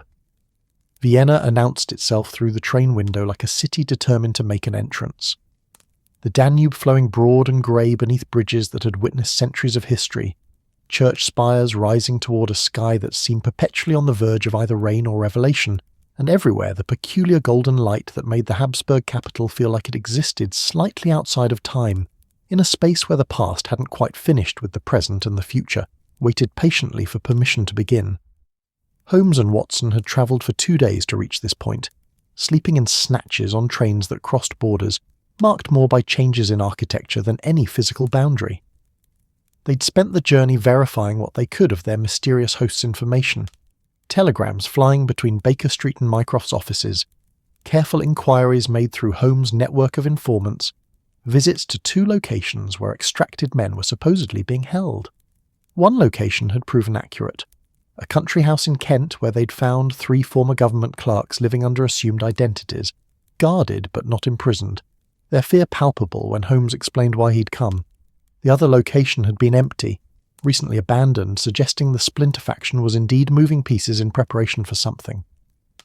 Now they sat in a cafe near St. Stephen's Cathedral, watching Vienna's citizens go about their afternoon rituals, coffee and cake consumed with the seriousness that Austrians brought to pleasure, newspapers read with the careful attention usually reserved for scripture, conversations that somehow managed to be both animated and refined, as though passion had learned to wear a tailored suit. The air smelled of roasted coffee and fresh pastries, and the particular scent of a city that had perfected the art of civilized living over centuries of practice. Mycroft's telegram arrived this morning, Holmes said, stirring his coffee with mechanical precision. He's alerted the security apparatus here in Vienna, though he's had to be frustratingly vague about the specific threat. One cannot simply tell the Austrian authorities that someone plans to destabilize European economies without evidence more concrete than documents provided by an anonymous criminal. They've increased security around the summit venue, but beyond that, he shrugged, leaving the sentence unfinished. Watson bit into a slice of sachertorte that was almost criminally good, chocolate and apricot combining, in ways that suggested the Austrians understood pleasure at a molecular level. Where do we start? The summit begins in 3 days. If something's planned for that opening ceremony, we don't have much time. We start where all crimes start, with motive and opportunity. Our splinter faction needs access to information about gold reserves and financial systems. That information exists in physical form somewhere in Vienna. Ledgers, documents, maps. The summit provides cover and distraction, but the actual operation requires specific knowledge about this city's financial infrastructure. Holmes pulled out a map of Vienna that he'd marked extensively. There are 3 major banks here, plus the Imperial Treasury. If I were planning financial chaos, I'd need to compromise at least 2 of them simultaneously. But to do that, I'd first need detailed information about their security protocols, their vault locations, their schedules. Information that the extracted men would possess, Watson said, understanding dawning. Precisely, which means those men are here, in Vienna, or they're being brought here. And that gives us a vulnerability to exploit. Moving people across borders requires resources, safe houses, transportation, documents. All things that leave traces if one knows where to look. They spent the afternoon walking through Vienna's financial district, Holmes absorbing details with a focused intensity that transformed him from merely observant to something approaching omniscient. He noted which buildings had recently changed security personnel, which banking houses had extended hours suggesting unusual activity, which streets saw traffic patterns that deviated from the normal rhythms. Watson, following along, marvelled once again at his friend's ability to read a city the way other men read books, extracting narrative and meaning from details that seemed random to less trained eyes. By evening, they had identified 3 buildings that showed signs of being staging areas, increased security, unusual deliveries, lights burning in supposedly vacant upper floors. Holmes sketched their locations on his map, connecting them with lines that formed a triangle encompassing Vienna's old city centre. "They're using the summit as a theatre," Holmes said as they sat in their hotel room, the windows open to let in the cool evening air and the distant sounds of the city settling toward night. Maximum visibility, maximum symbolic impact. When European leaders gather to discuss dividing the world into spheres of influence, someone will demonstrate that the real power lies not with governments, but with whoever controls information and capital. It's audacious, it's terrifying, and it's exactly the kind of gesture that someone who's been building a secret network for years would find irresistible. A knock interrupted them, sharp, official, carrying the weight of authority even in its rhythm. Watson moved to answer, hand near his revolver, but the voice, from the hallway, announced itself as expected. "Inspector Hoffmeyer, Vienna Police. Mr. Holmes is expecting me, I believe." The inspector proved to be a compact man in his 50s, with the kind of face that suggested he'd seen everything Vienna's underworld could produce and remained resolutely unimpressed. He entered with the careful courtesy of someone who understood he was operating outside his normal jurisdiction and wanted to give no offence while also making clear he would tolerate no nonsense. His English was precise, textbook learned, with the faint stiffness of someone translating mentally before speaking. "Mr. Holmes, Dr. Watson, your brother sends his regards," Hofmeier said, settling into a chair that Holmes indicated. "And also his concerns. My superiors are not pleased about vague warnings of financial catastrophe without concrete evidence. They suggest it might be British paranoia about Austria-Hungary's growing influence. I, however, have worked with your brother before. He does not send warnings lightly." Holmes offered coffee, which Hofmeier accepted with the gratitude of someone whose day had been long and was likely to extend well into night. "Inspector, what do you know about unusual residential lettings in the past 2 weeks? Specifically, properties let to foreign nationals, paid in cash, with minimal questions asked." Hofmeier's eyebrows rose. "That describes approximately half the residential lettings in Vienna during summit season. We are a city that profits from discretion, Mr. Holmes. People come here for business they wish to conduct away from their home capitals. We don't ask impolite questions." "Then let me be more specific. Properties that could house groups of men, that have been secured with above-average security measures, and that have seen deliveries of documents or files, things that would require transport in locked cases or under guard." The inspector's expression shifted from polite skepticism to focused attention. "3 properties matching that description. I noticed them because the security firms employed were not local, brought in from outside Vienna, which is unusual. Austrian security firms are quite capable, so why pay for foreign personnel unless you want people who have no local connections, no allegiances that might conflict with your purposes? Show me." Hofmeier produced a notebook and sketched quick maps, locations that Watson realised matched 2 of the buildings Holmes had already identified. The third was new, a villa in Dublin, slightly outside the city centre, surrounded by gardens that would provide both privacy and security. "How quickly can you get authorization to raid these locations?" Holmes asked. "Raid? On what grounds? Suspicion? Vienna is full of suspicious foreigners conducting suspicious business. If we raided everyone who made us nervous, we'd spend all our time filling out paperwork and apologizing to ambassadors." Hofmeier's expression suggested this was a scenario he'd experienced before and didn't wish to repeat. "Then we do it differently. We identify which location holds our extracted men, and we approach not with police, but with information. We offer them protection in exchange for cooperation. They're prisoners or coerced participants, not willing conspirators. Given the choice between testifying against their captors and remaining silent, most will choose testimony." "And if they don't?" Watson asked. "If they've been threatened effectively enough that silence seems safer than cooperation?" "Then we proceed to more direct methods. But I'd prefer to exhaust diplomatic options before resorting to force. Violence in Vienna 3 days before an international summit would create exactly the kind of chaos our opponents want." They spent 2 hours planning with Hofmeier, working through contingencies and protocols, identifying which Austrian authorities needed to be informed and which were better left ignorant until action was already underway. The inspector revealed himself to be considerably more flexible than his initial impression suggested. He understood the reality of operating in grey areas where official procedures were obstacles rather than aids. By the time he left, near midnight, they had the framework of a plan that was either brilliant or suicidal, depending on how many assumptions proved accurate. Watson stood at the window after Hofmeier departed, looking out at Vienna's nighttime face, street lamps creating pools of gold, the cathedral's spire a dark mass against the star-filled sky, the city murmuring to itself in German and Czech and Hungarian and half a dozen other languages. It was beautiful in the way that complex systems are beautiful, functional and decorative simultaneously, old patterns adapting to new purposes, the eternal human need to create order from chaos made architectural and social and political. "You're thinking this is larger than we imagined," Holmes said from where he sat reviewing documents by lamplight. "I'm thinking that if we fail, the consequences extend far beyond 20 men, or even Vienna's banks. This city is a powder keg, Holmes. Half a dozen nationalities pressing against each other, ancient grievances barely contained by Habsburg bureaucracy, economic tensions that crack wider every year. Financial chaos here wouldn't just mean some bankers losing money. It could mean war. I know. Holmes set down his papers, suddenly looking tired in a way he rarely allowed himself to appear. Do you know why I agreed to help our mysterious host despite trusting him about as far as I could throw the Ringstrasse? Because he was right about one thing. Someone needed to stop this, and the official channels are too compromised or too slow. Sometimes the only way to prevent catastrophe is to operate outside the structures designed to prevent it. Sometimes you have to trust criminals to stop worse criminals. It's not satisfying, it's not just, but it's what's necessary. Watson turned from the window. And afterward?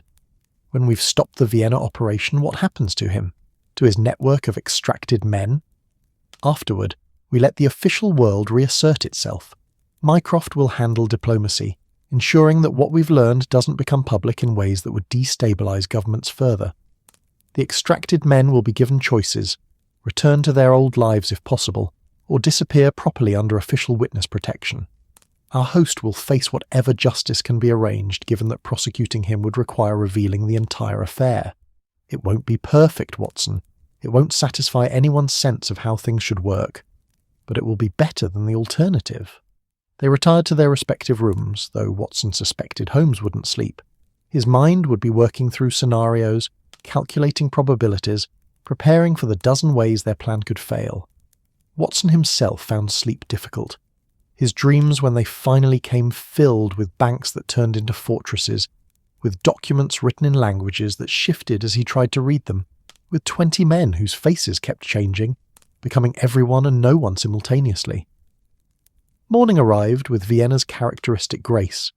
Church bells announcing the hour in overlapping tones, the smell of fresh bread drifting from bakeries, the city assembling itself for another day of commerce and culture, and the complicated business of being the heart of an empire that was already beginning to understand its own mortality. They met Hoffmeyer at 8, in a small park near the rat house, where early risers walked dogs and elderly men read newspapers while feeding pigeons with the careful economy of people for whom small pleasures were daily sacraments. The inspector looked as though he'd slept even less than Watson, his eyes red-rimmed but alert, his clothes suggesting he'd gone home, changed, and returned to work without pausing for rest. "We have developments," Hoffmeyer said without preamble. "One of the properties, the villa in Döbling, showed unusual activity last night. Multiple carriages arriving and departing in sequence. My surveillance officers noted at least 15 men entering, none leaving. That suggests either a meeting or a gathering of the extracted personnel. Or a trap," Watson said. "If they know we're investigating, they could be concentrating forces to deal with us." "Possible," Holmes acknowledged, "but unlikely. If they wanted us dead, we'd already be dead. We're not that difficult to kill if one is determined. No, they're gathering because something's imminent. The summit opens tomorrow. Whatever they're planning happens soon, probably during the opening ceremony, when security's focused on the venue and distracted from the banks." They took a carriage to Döbling, the city's elegant centre, giving way to residential areas where wealth displayed itself more quietly. Large houses behind walls, gardens, carefully tended, the atmosphere suggesting old money and older discretion. The villa Hoffmeyer had identified sat at the end of a tree-lined street, 3 stories of pale stone behind iron gates that were closed but not locked. Smoke rose from several chimneys despite the mild weather, suggesting the building was fully occupied. "How do we approach this?" Hoffmeyer asked. "I have men positioned around the perimeter, but storming in would require authorization I don't have, and would likely result in violence." "We approach directly and honestly," Holmes said, surprising both Watson and the inspector. "We knock on the door, announce ourselves, and offer them a choice. They can cooperate with us, testifying against whoever's holding them and receiving protection, or they can remain silent and face arrest when their involvement in whatever's planned becomes public. Most people, given clear alternatives, make rational choices." "And if whoever's running this operation is inside?" Watson asked. "If we're walking into a confrontation with the splinter faction's leadership?" Holmes smiled, thin and sharp. "Then we'll finally have faces to attach to this conspiracy, and faces can be arrested, prosecuted, and imprisoned in ways that shadows cannot." They walked toward the villa with deliberate calm, 3 men taking a morning stroll through Vienna's pleasant streets. The gates opened at their approach, unlocked, as Holmes had predicted. because people who've gone to elaborate lengths to hide don't then secure themselves behind obvious barriers. The garden was well maintained, showing the kind of attention that suggested the villa's occupants wanted to appear normal, established, belonging to the neighbourhood rather than merely occupying it temporarily. Holmes knocked on the door with firm confidence, the sound echoing in the morning quiet. For a moment, nothing happened. Then footsteps approached from inside, measured and unhurried, and the door opened to reveal a woman in her 30s, dressed practically but well, with the kind of efficient appearance that suggested she was staff rather than resident. "May I help you, gentlemen?" she asked in German, her tone professional but not warm. Holmes responded in the same language, his fluency marking him as someone who'd spent time on the continent. "We're here to speak with your guests, the men who've recently arrived from various European capitals. I believe they'll find our message worth hearing." The woman's expression didn't change, but something flickered in her eyes.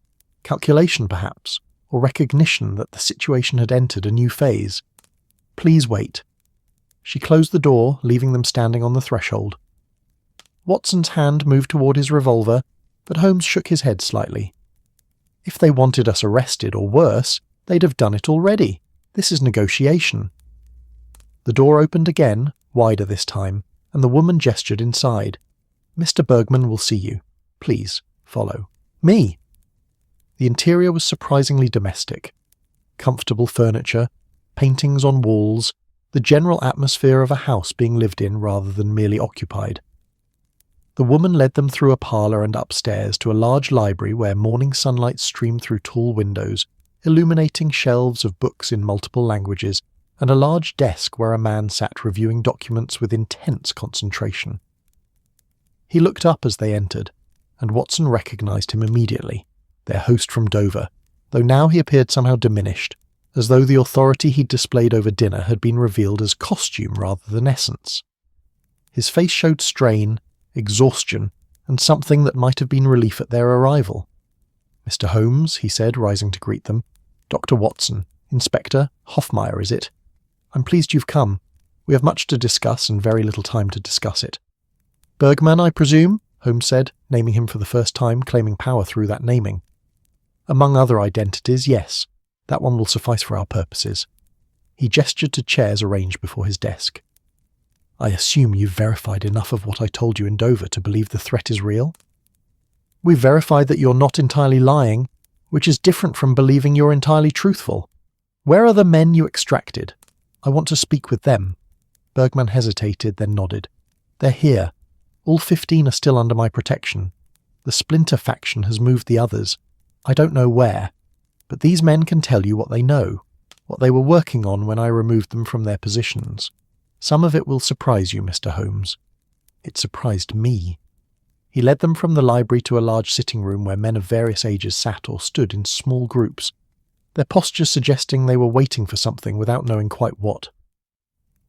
They looked up as Holmes and his companions entered, faces showing curiosity mixed with apprehension. Holmes moved to the centre of the room, commanding attention without effort. "Gentlemen, I'm Sherlock Holmes. This is Dr. Watson and Inspector Hoffmeyer of the Vienna Police. We're here because we believe you're in danger, and because we believe the information you possess is being used to plan something catastrophic. I'd like to offer you a choice. Help us prevent that catastrophe and receive official protection, or remain silent and take your chances with whoever's manipulating you. I suggest the former, but the decision is yours." Silence held the room for a long moment. Then one man, middle-aged, with the ink-stained fingers of a clerk and eyes that held more intelligence than his station suggested, stood slowly. "Mr. Holmes," he said in accented English, "my name is Christopher Aldridge. I worked for the Bank of England until Mr. Bergman convinced me I was about to be murdered. He saved my life, but in doing so he also made me complicit in something I don't fully understand. If you can promise us protection, real protection, not just words, then yes, we'll tell you everything we know. Because whatever's being planned, I don't want to be responsible for it by remaining silent." One by one, the others nodded agreement. And Holmes, standing in that room full of officially dead men, began the process of extracting the information that would either save Vienna or reveal that they were already too late to prevent its fall. The extracted men spoke for hours, their voices creating a tapestry of information that was both more mundane and more damning than Watson had imagined.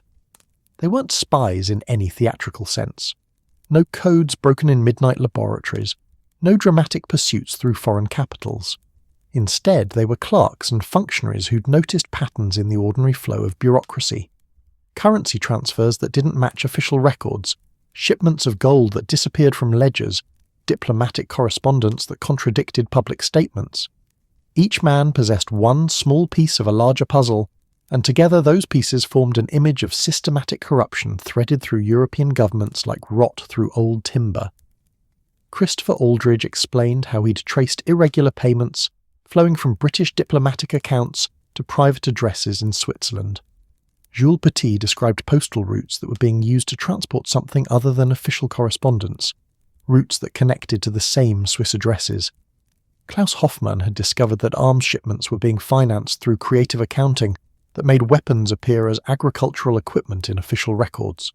On and on the testimony went, each revelation building on the previous, until Watson felt like he was watching a conspiracy assemble itself in real time, pieces clicking into place with the inevitability of a particularly elegant but horrifying machine. Holmes listened with absolute focus, occasionally asking questions that seemed tangential, but that Watson recognized as his friend's way of testing consistency and truthfulness. Hoffmeyer took copious notes, his expression growing progressively grimmer as the scope of the corruption revealed itself.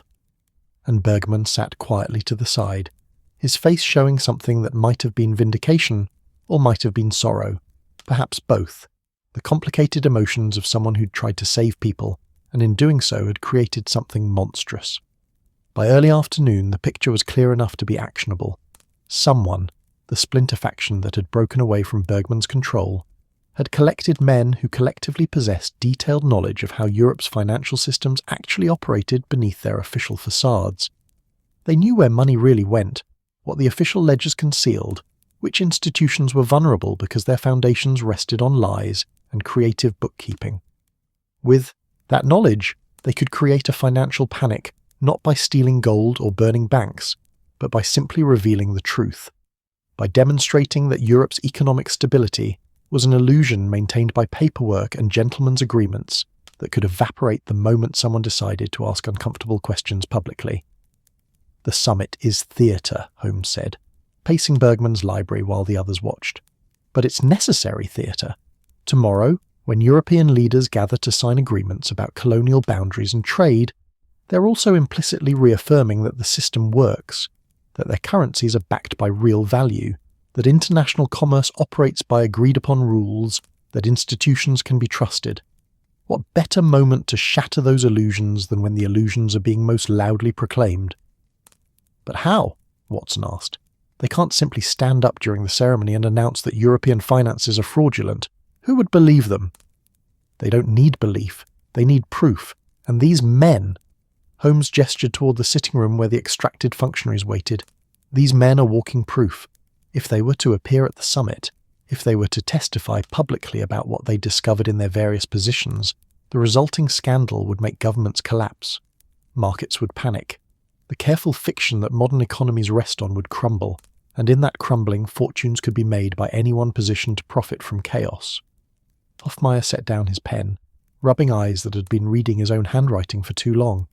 "Then we prevent them from testifying. We keep these men secure, we arrest anyone associated with the splinter faction, and we make certain tomorrow's ceremony proceeds without disruption." "That solves the immediate problem," Holmes agreed, "but it doesn't address the underlying corruption these men discovered. It doesn't punish the officials who've been systematically looting their own governments. It simply maintains the status quo, which seems rather like putting a fresh coat of paint on a house whose foundations are rotting." Watson heard the frustration in his friend's voice, the eternal tension between solving the puzzle before him and addressing the larger injustices that the puzzle revealed. Holmes was brilliant at catching criminals, but the criminals were often merely symptoms of systems designed to enable them. What did you do when the system itself was the problem? "Perhaps," Bergman said quietly from his position near the window. "That's not your decision to make, Mr. Holmes. Your job is to prevent catastrophe tomorrow. What happens afterward? How Europe deals with the reality these men have uncovered? That's for others to determine. Politicians, diplomats, The people who supposedly govern these nations. You can give them the opportunity to address corruption properly, but you can't force them to do so. Holmes turned to face him, and Watson saw on his friend's face the particular expression he wore when someone had said something he didn't want to admit was true. You're right, of course. I solve crimes. I don't reform governments, though it's tempting to try. It is, Bergman agreed. That's why I built my network. The temptation to do something, anything, when you see injustice unfolding. But look where that temptation led me, creating a system that's been perverted into the very thing I was trying to prevent.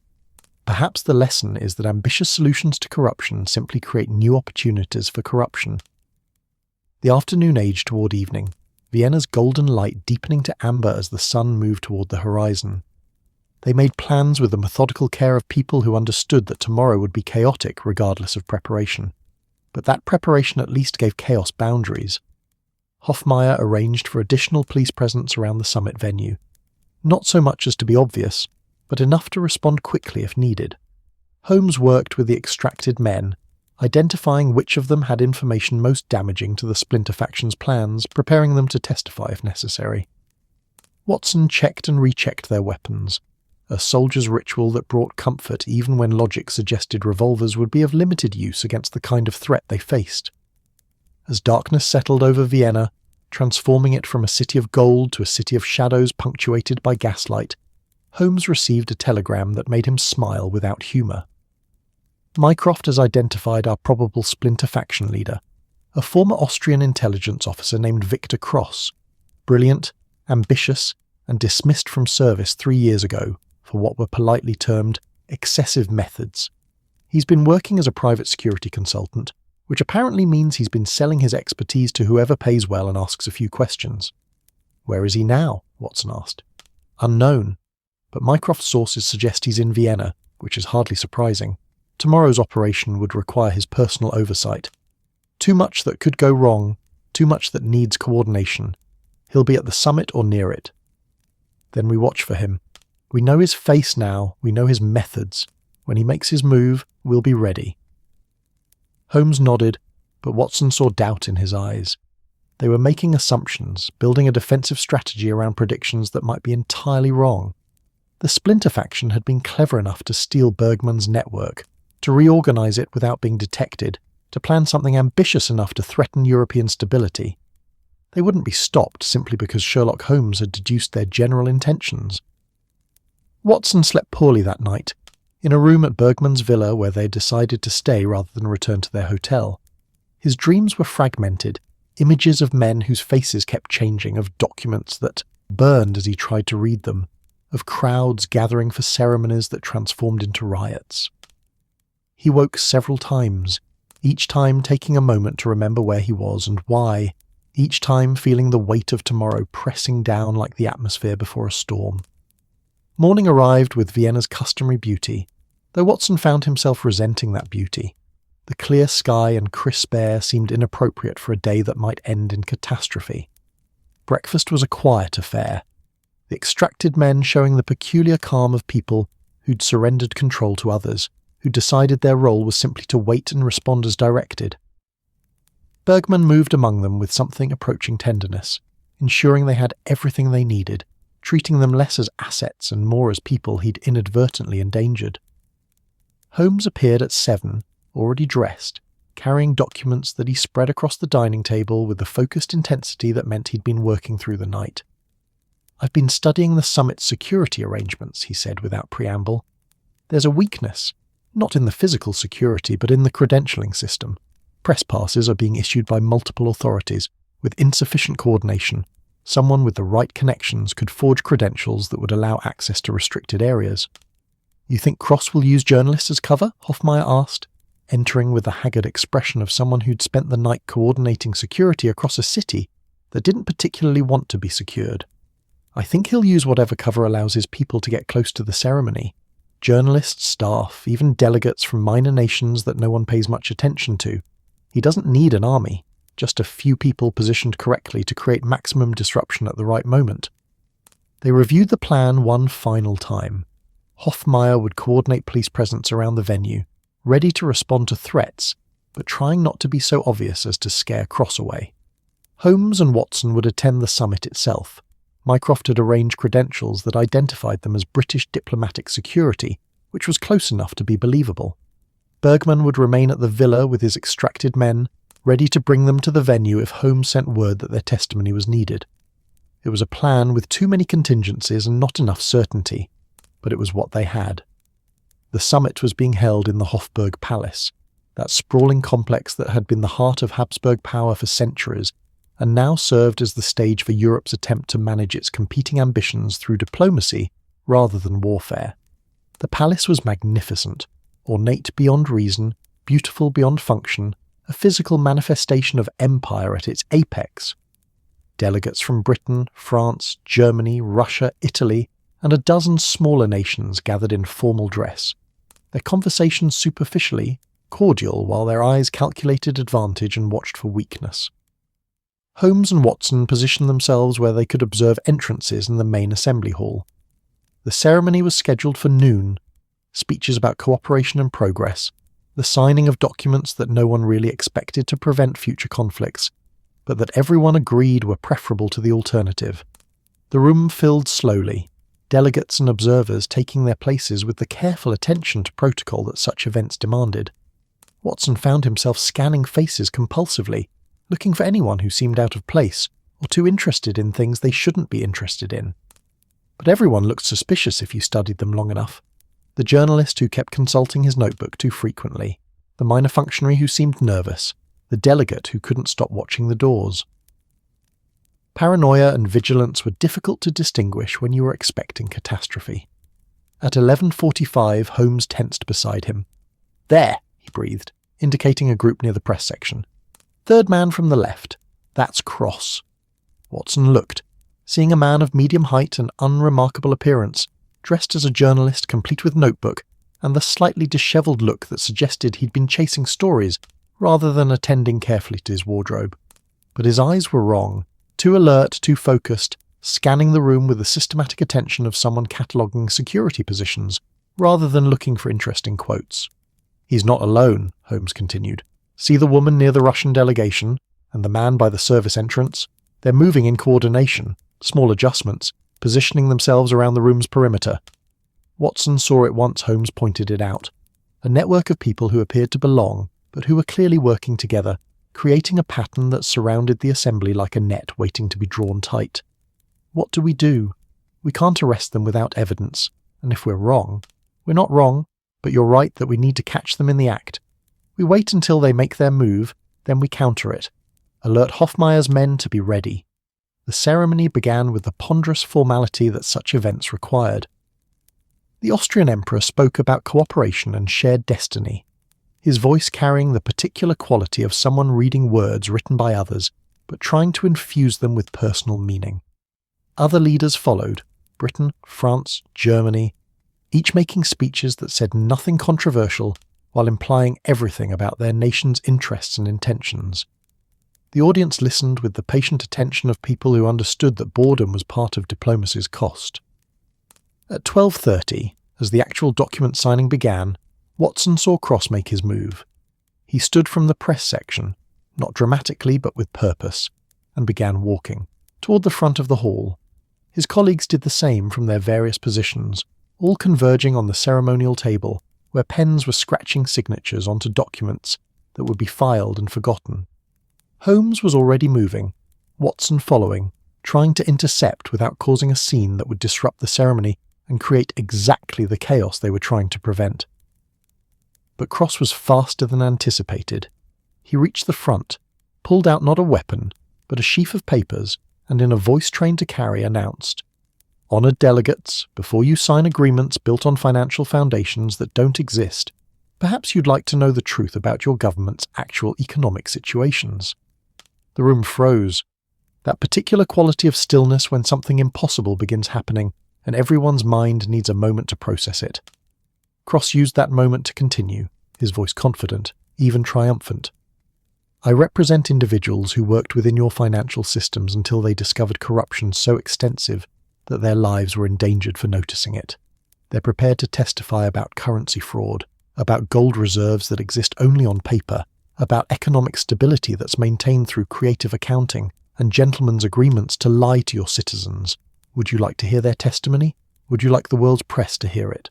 Holmes reached him as he finished speaking, moving with a speed that surprised even Watson. But instead of grabbing Cross, instead of trying to silence him physically, Holmes did something Watson didn't expect. He laughed. "Brilliant theatre, Mr. Cross," Holmes said, his voice carrying to the stunned delegates and journalists. "Absolutely brilliant. Except you've made one crucial error. The men you're referring to, the extracted functionaries with all their dangerous knowledge, they're not under your control anymore.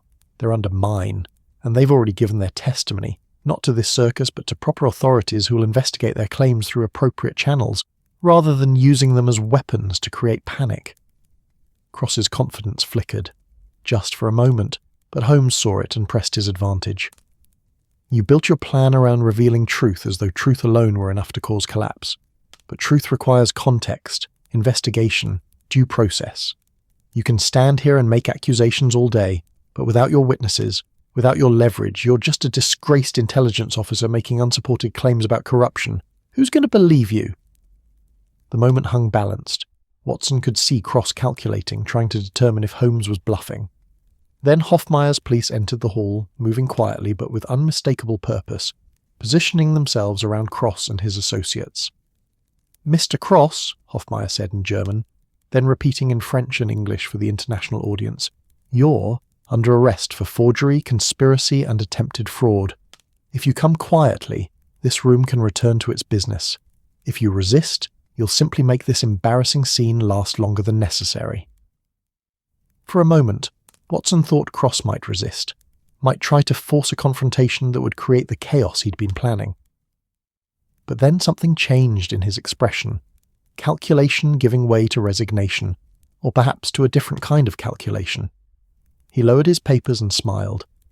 "Very well played, Mr. Holmes," he said quietly, "though I wonder if you've actually prevented anything or simply delayed it. The corruption I was going to reveal still exists. Those governments—" He gestured at the delegates who were watching with expressions ranging from relief to concern to poorly concealed guilt. "They're still built on foundations of lies. You've saved them today, but for how long?" "Long enough for proper investigations to proceed through proper channels," Holmes replied. "Long enough for reforms to be attempted, however imperfectly. The alternative you were offering, immediate chaos, market panic, governments collapsing before anyone could understand why. That wasn't justice. That was just a different kind of crime dressed up as revelation." Hoffmeyer's men led Cross and his associates away.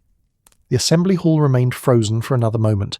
Then the Austrian emperor, showing the kind of composure that came from centuries of Habsburg experience with crises, simply returned to his seat and gestured for the ceremony to continue, and remarkably it did. Pens returned to paper, signatures were completed, and the summit proceeded as though nothing had happened, though Watson suspected the private conversations afterward would be considerably more intense than the official schedule anticipated. They left the Hofburg as evening was painting Vienna in shades of rose and gold, the city settling into that particular time when day hadn't quite finished and night hadn't quite begun. Holmes walked with the slightly loosened posture that meant the immediate crisis had passed, though Watson knew his mind was already working through what happened next. The interrogations, the investigations, the complicated diplomatic aftermath. "You know Cross was right," Watson said as they crossed the Ringstrasse, watching Vienna's citizens go about their evening business, innocent of how close they'd come to something catastrophic. "The corruption still exists.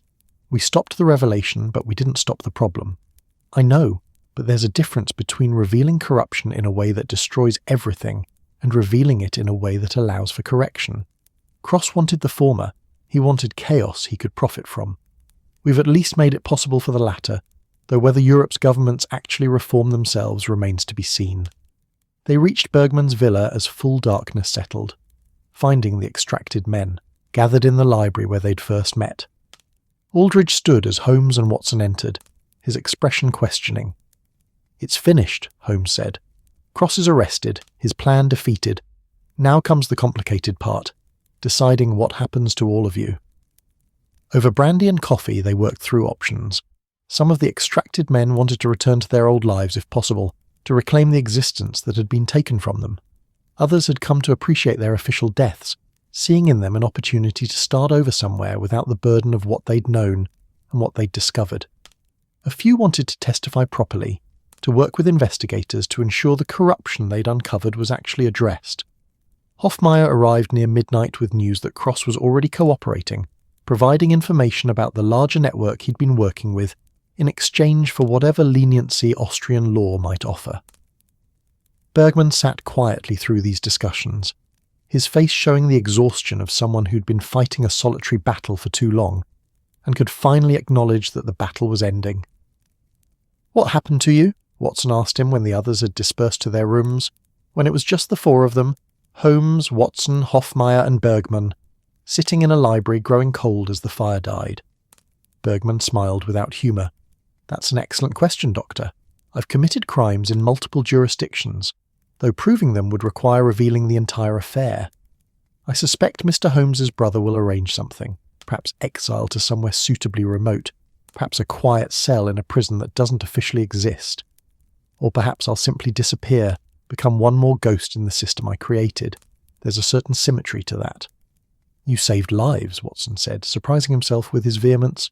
"Whatever else you did, that has to count for something." "It does," Holmes agreed, "though perhaps not as much as you'd like. The law is a blunt instrument, Watson. It struggles with moral complexity. Bergman will face consequences. He must, because the alternative sets a precedent we can't allow. But I'll ensure those consequences account for his cooperation, for the lives he preserved, for his ultimate willingness to help prevent the catastrophe he'd inadvertently enabled." They sat in comfortable silence for a while, watching the fire's last embers glow and fade. Outside, Vienna dreamed its complicated dreams, a city of empires and endings, of baroque beauty concealing rot, of music and culture built on foundations that everyone agreed not to examine too closely. It would survive this crisis as it had survived so many others, adapting and persisting with the patient endurance of places that understood their own mortality but refused to surrender to it. Holmes and Watson left Vienna 2 days later, after giving testimony that would never be made fully public, after watching the extracted men disperse to various fates, after ensuring that Hofmeier had everything needed to complete investigations that would proceed quietly through channels designed to protect the powerful, while appearing to hold them accountable. It wasn't satisfying, but as Holmes had noted, solving crimes rarely was when the crimes revealed uncomfortable truths about systems everyone depended on. The train carried them back toward London through countryside that seemed almost aggressively peaceful after Vienna's intensity. Farms and villages, forests and rivers, the ordinary European landscape going about its business of existing regardless of human complications. Watson watched it pass, and thought about the 20 men whose deaths had been faked, about the corruption that still existed beneath bureaucratic surfaces, about Cross in his Austrian cell contemplating whatever reduced future awaited him. "Do you think we made a difference?" he asked as the English coastline appeared in the distance, white cliffs rising from grey water, home announcing itself through geology and light. Holmes considered the question with unusual seriousness. "We prevented an immediate catastrophe. We gave Europe's financial systems time to address their vulnerabilities before those vulnerabilities were weaponized. We ensured that 20 men who'd discovered uncomfortable truths didn't become martyrs or weapons or simply forgotten footnotes. Is that making a difference?" "I honestly don't know, Watson. History will have to judge whether we postponed the disaster or prevented it." They reached Baker Street as evening fell, the familiar rooms welcoming them back with the scent of Mrs. Hudson's cooking and the comfortable disorder of home. Holmes went immediately to his chemistry bench, returning to experiments that had waited patiently for his attention. Watson settled into his chair with the newspaper, reading about the Vienna summit's success in establishing new colonial boundaries, while making no mention of the conspiracy that had nearly transformed the ceremony into catastrophe. The fire burned warm in the grate, casting shadows that danced and merged on familiar walls. London breathed beyond the windows, cabs and cries, and the eternal urban symphony of lives intersecting and diverging. And Watson, sitting in the warmth and safety of 221B Baker Street, found himself thinking about ghosts, about men made officially dead who still walk the world, about secrets buried beneath bureaucratic respectability, about the fragile agreements that held civilization together, and how easily those agreements could fracture if someone decided to apply the right pressure at the right moment. But that was tomorrow's concern. Tonight there was just this room, this fire, this moment of peace after the crisis. Tonight the gaslight burned steadily, the city slept its restless sleep, and two men who'd prevented something terrible allowed themselves the luxury of believing they'd done enough. The crimson telegrams had ceased. The ghosts were as settled as ghosts ever became, and somewhere in Vienna, in London, in Paris and Berlin, and a dozen other cities, clerks and functionaries returned to their ordinary work of maintaining the complicated machinery that kept Europe functioning, unaware of how close that machinery had come to catastrophic failure, unaware that their world's stability rested not on gold or treaties or the inevitability of progress, but on the fragile human choice to maintain useful fictions rather than embrace uncomfortable truths.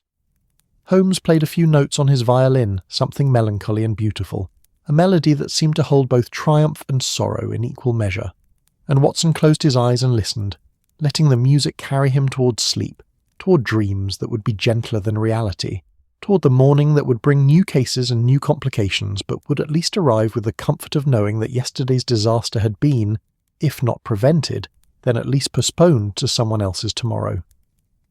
The fire burned low, the music faded, and London dreamed its ancient dreams while two men slept the sleep of those who'd fought and won, and understood that winning was never quite as complete as one hoped, but was sometimes, occasionally, blessedly enough.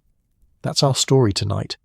Are you drifting off beneath the glowing skyline of Dubai, the misty calm of Edinburgh, the ocean whispers of Phuket, or the starlit beauty of Florence? If this tale brought you peace, like the episode, and subscribe for more nights like this. Let the stillness of the night hold you. Let your dreams wander far and free. Sleep gently now, wherever you are in this wide and wondrous world.